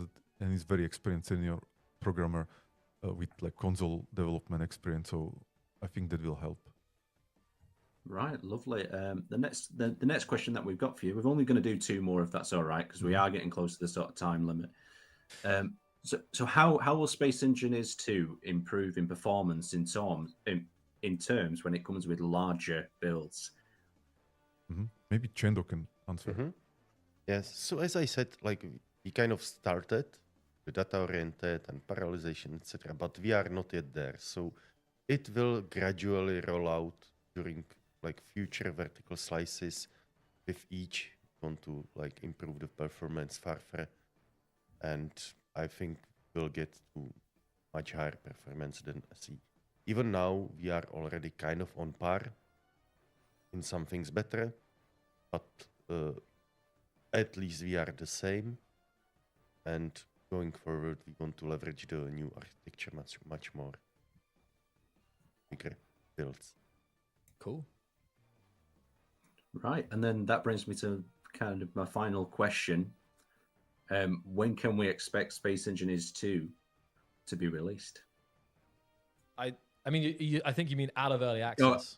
Out of early access, yes. When can they get their hands on it? 1.0, I guess. When can they get their hands on the game? Yeah.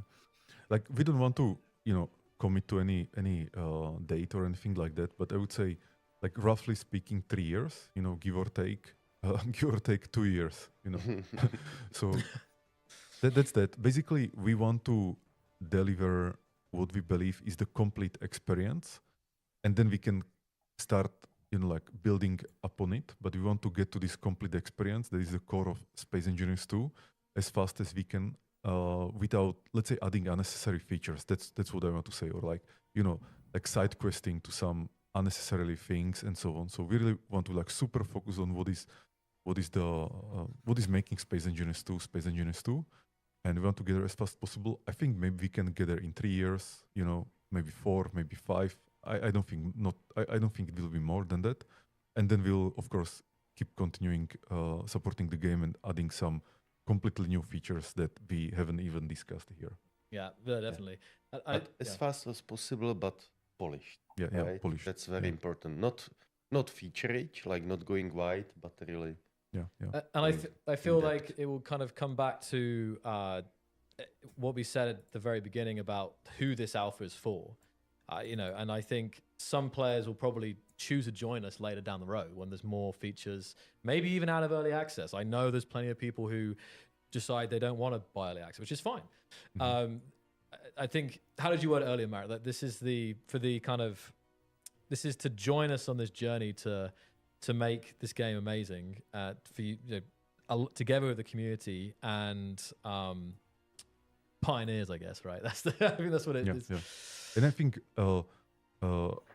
people who will join us during the early access, I think they will get more than what's the cost of the game, and like already me myself when I'm playing the game, experiencing the visuals and everything, like I kind of don't need more in a sense, you know what I mean? So I think it's a really amazing experience. You probably will not find it in any other game, and so I think that's why it's good to join. For players to join the early access even now, because I think you will get a lot of value, a lot of fun from the game, and also the unified grid system and building gives you so much flexibility that's it, and it looks beautiful. So I think people will enjoy during early access, but of course, if they want to wait until end of the early access, they can also wait. Right. I have got just a few really quick questions. These are really like specific sort of questions. Go for it, right. Okay. So will there be any character customization? We are just the simple one, like changing the gloves and, coloring them and so on.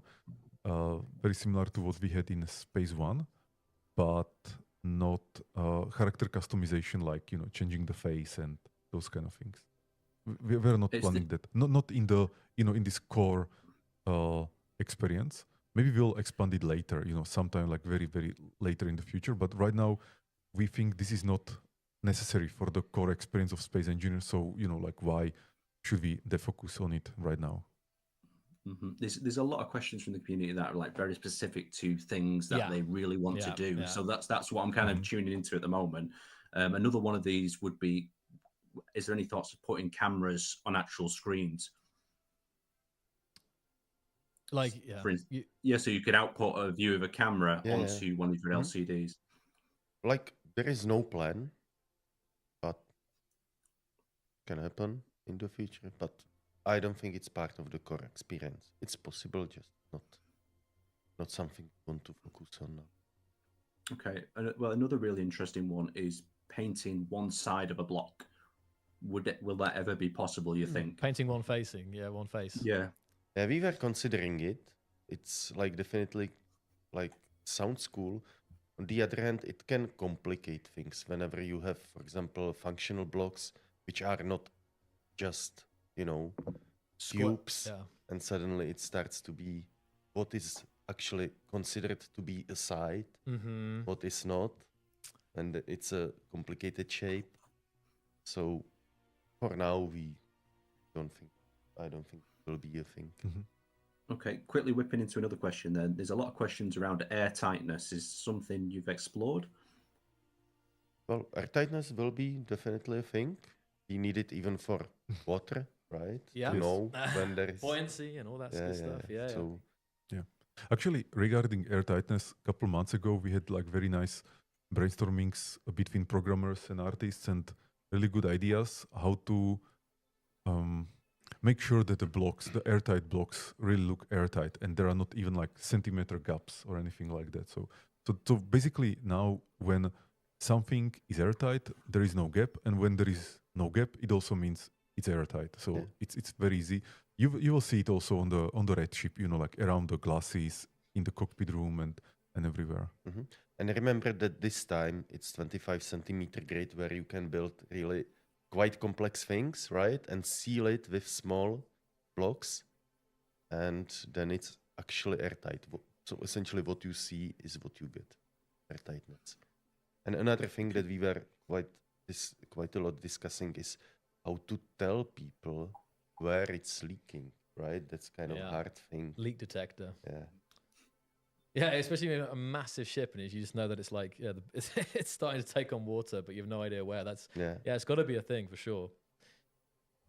Any more? How are we looking, Aaron? I mean, I'll say this, guy. There's a lot of questions, right? There's like probably, if we had to calculate every single question that's been asked, there's probably 1,000 different questions. But we will definitely get all these. We will answer these questions. It might just not be today as we approach the 3-hour mark here. So there'll be more follow-up streams, of course. We'll have.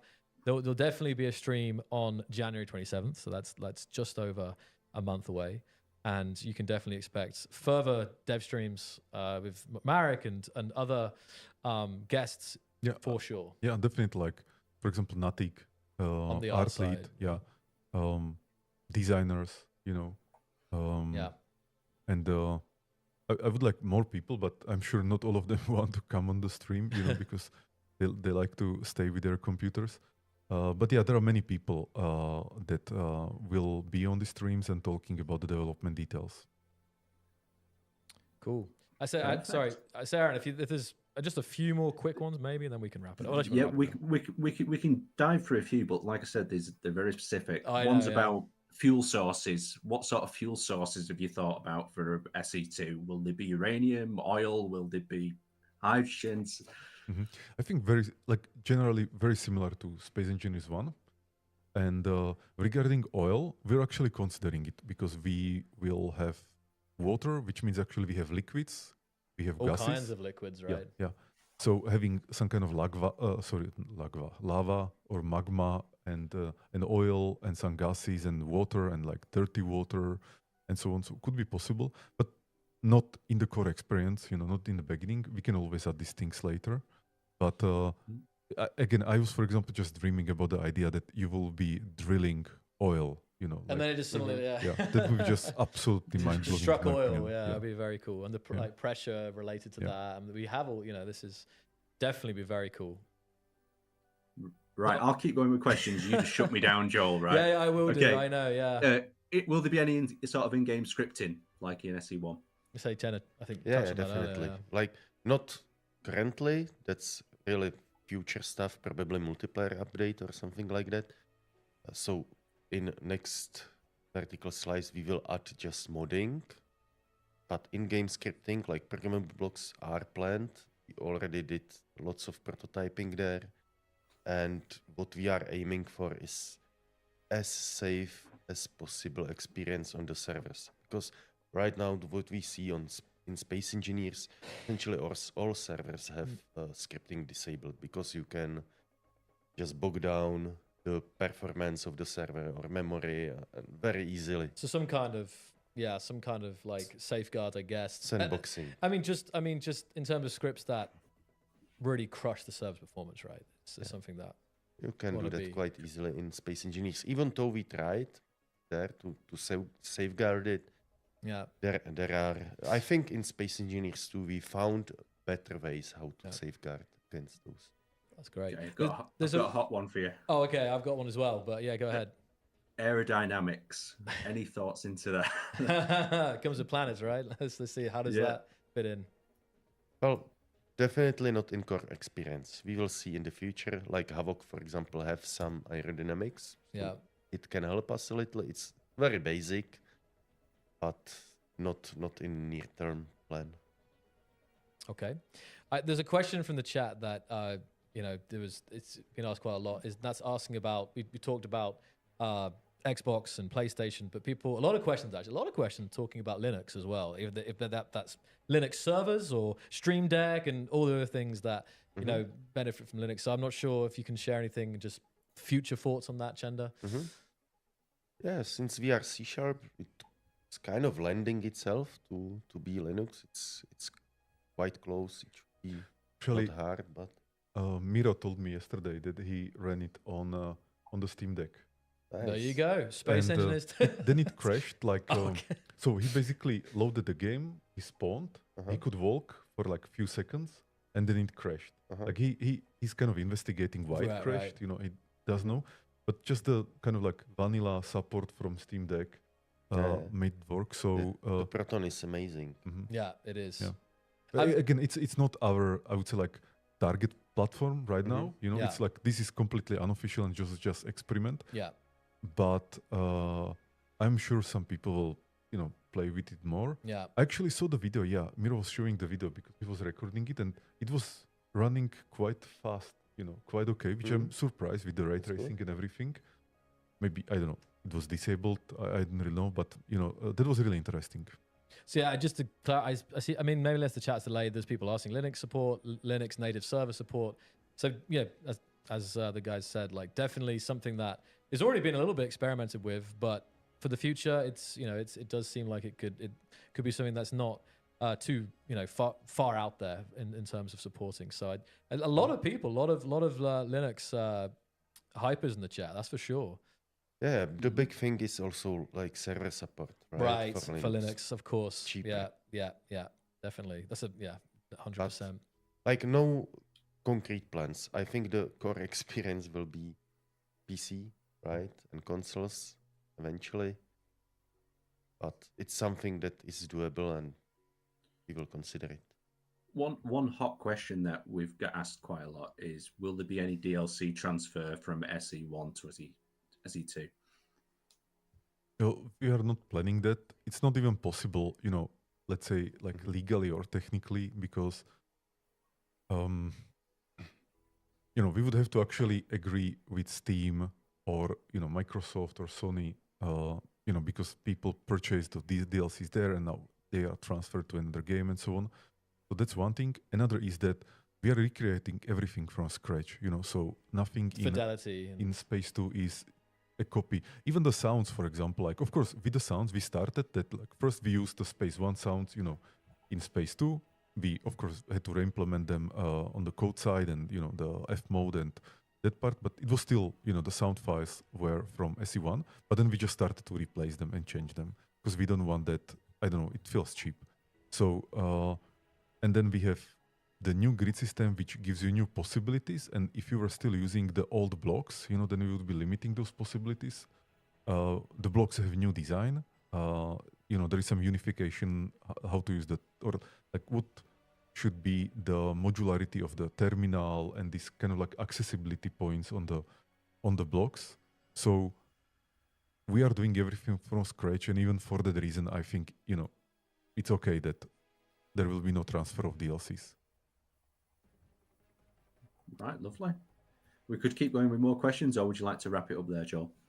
It's so hard to say because I know the hype is real. We should just feel like we are reaching a pretty good point. Like I know there's so many questions. This is huge news. This is I'm still even though beforehand the preparation, everything, like I'm still digesting that this is a real thing. This is happening today, Marek. Yeah. And January 27th, it leads me right on to a thing. January 27th, guys, you've been to play Space Engineers 2 for yourself. And I say right now the pre-orders are up on the website, so you can, if you go to the website, that will give you a Steam key and you can redeem that. And I think I also wanted to ask, because I saw a lot of people. Once again, give me an 07. Give me a little salute in the chat. Let's see it. Let's see it fly. How many of you guys have already hit that pre-order button and have locked in playing Space Engineers 2 in January? I'm really curious. I see it. Oh, I see a one already. Who's that name? Far Out Matt has already pre-ordered. I wonder who the first pre-order. I'll be really curious if we can look back the first 10 people. Who was like the quickest to the website? So yeah, I think only Steam knows this kind of things. Yeah. I said, Aaron, hit us with a few more. Go on.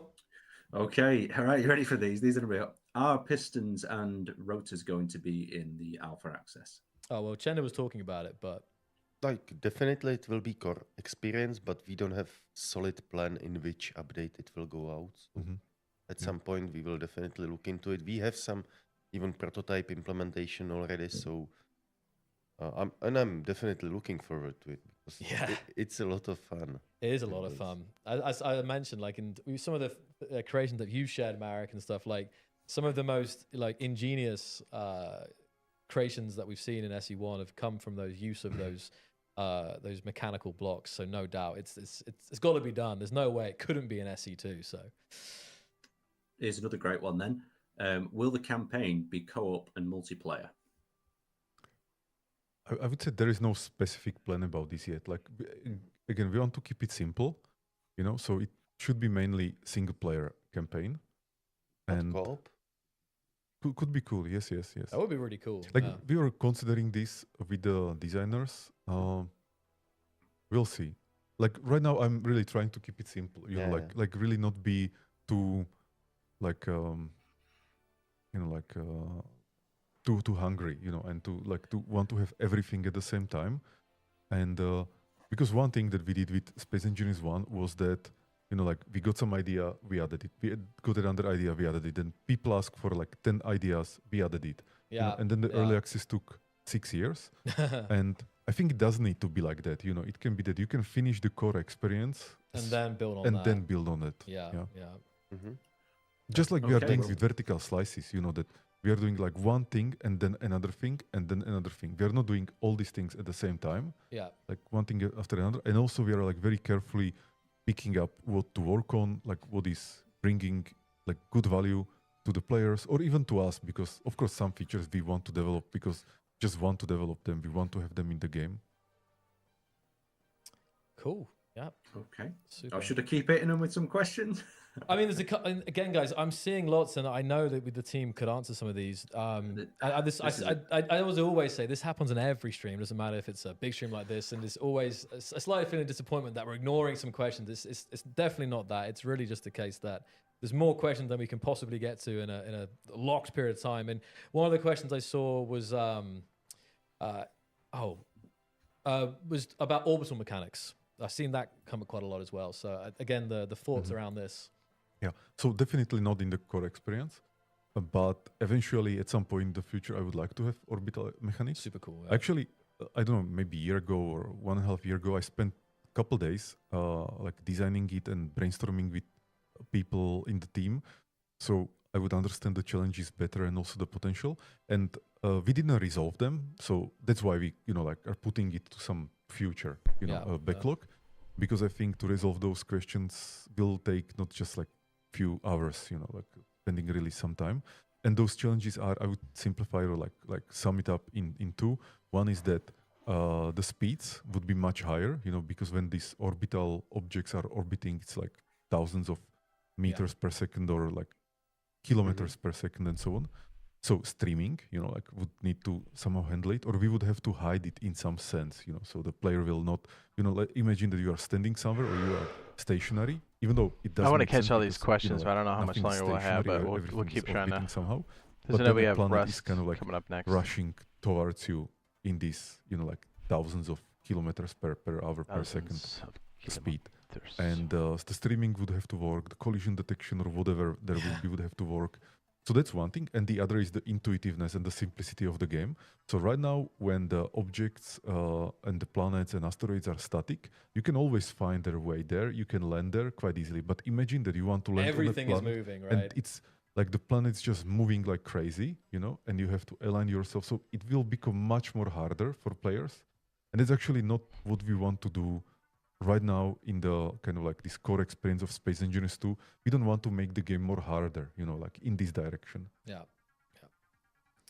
Yeah. Sorry, I love the idea, and I would definitely want to do it.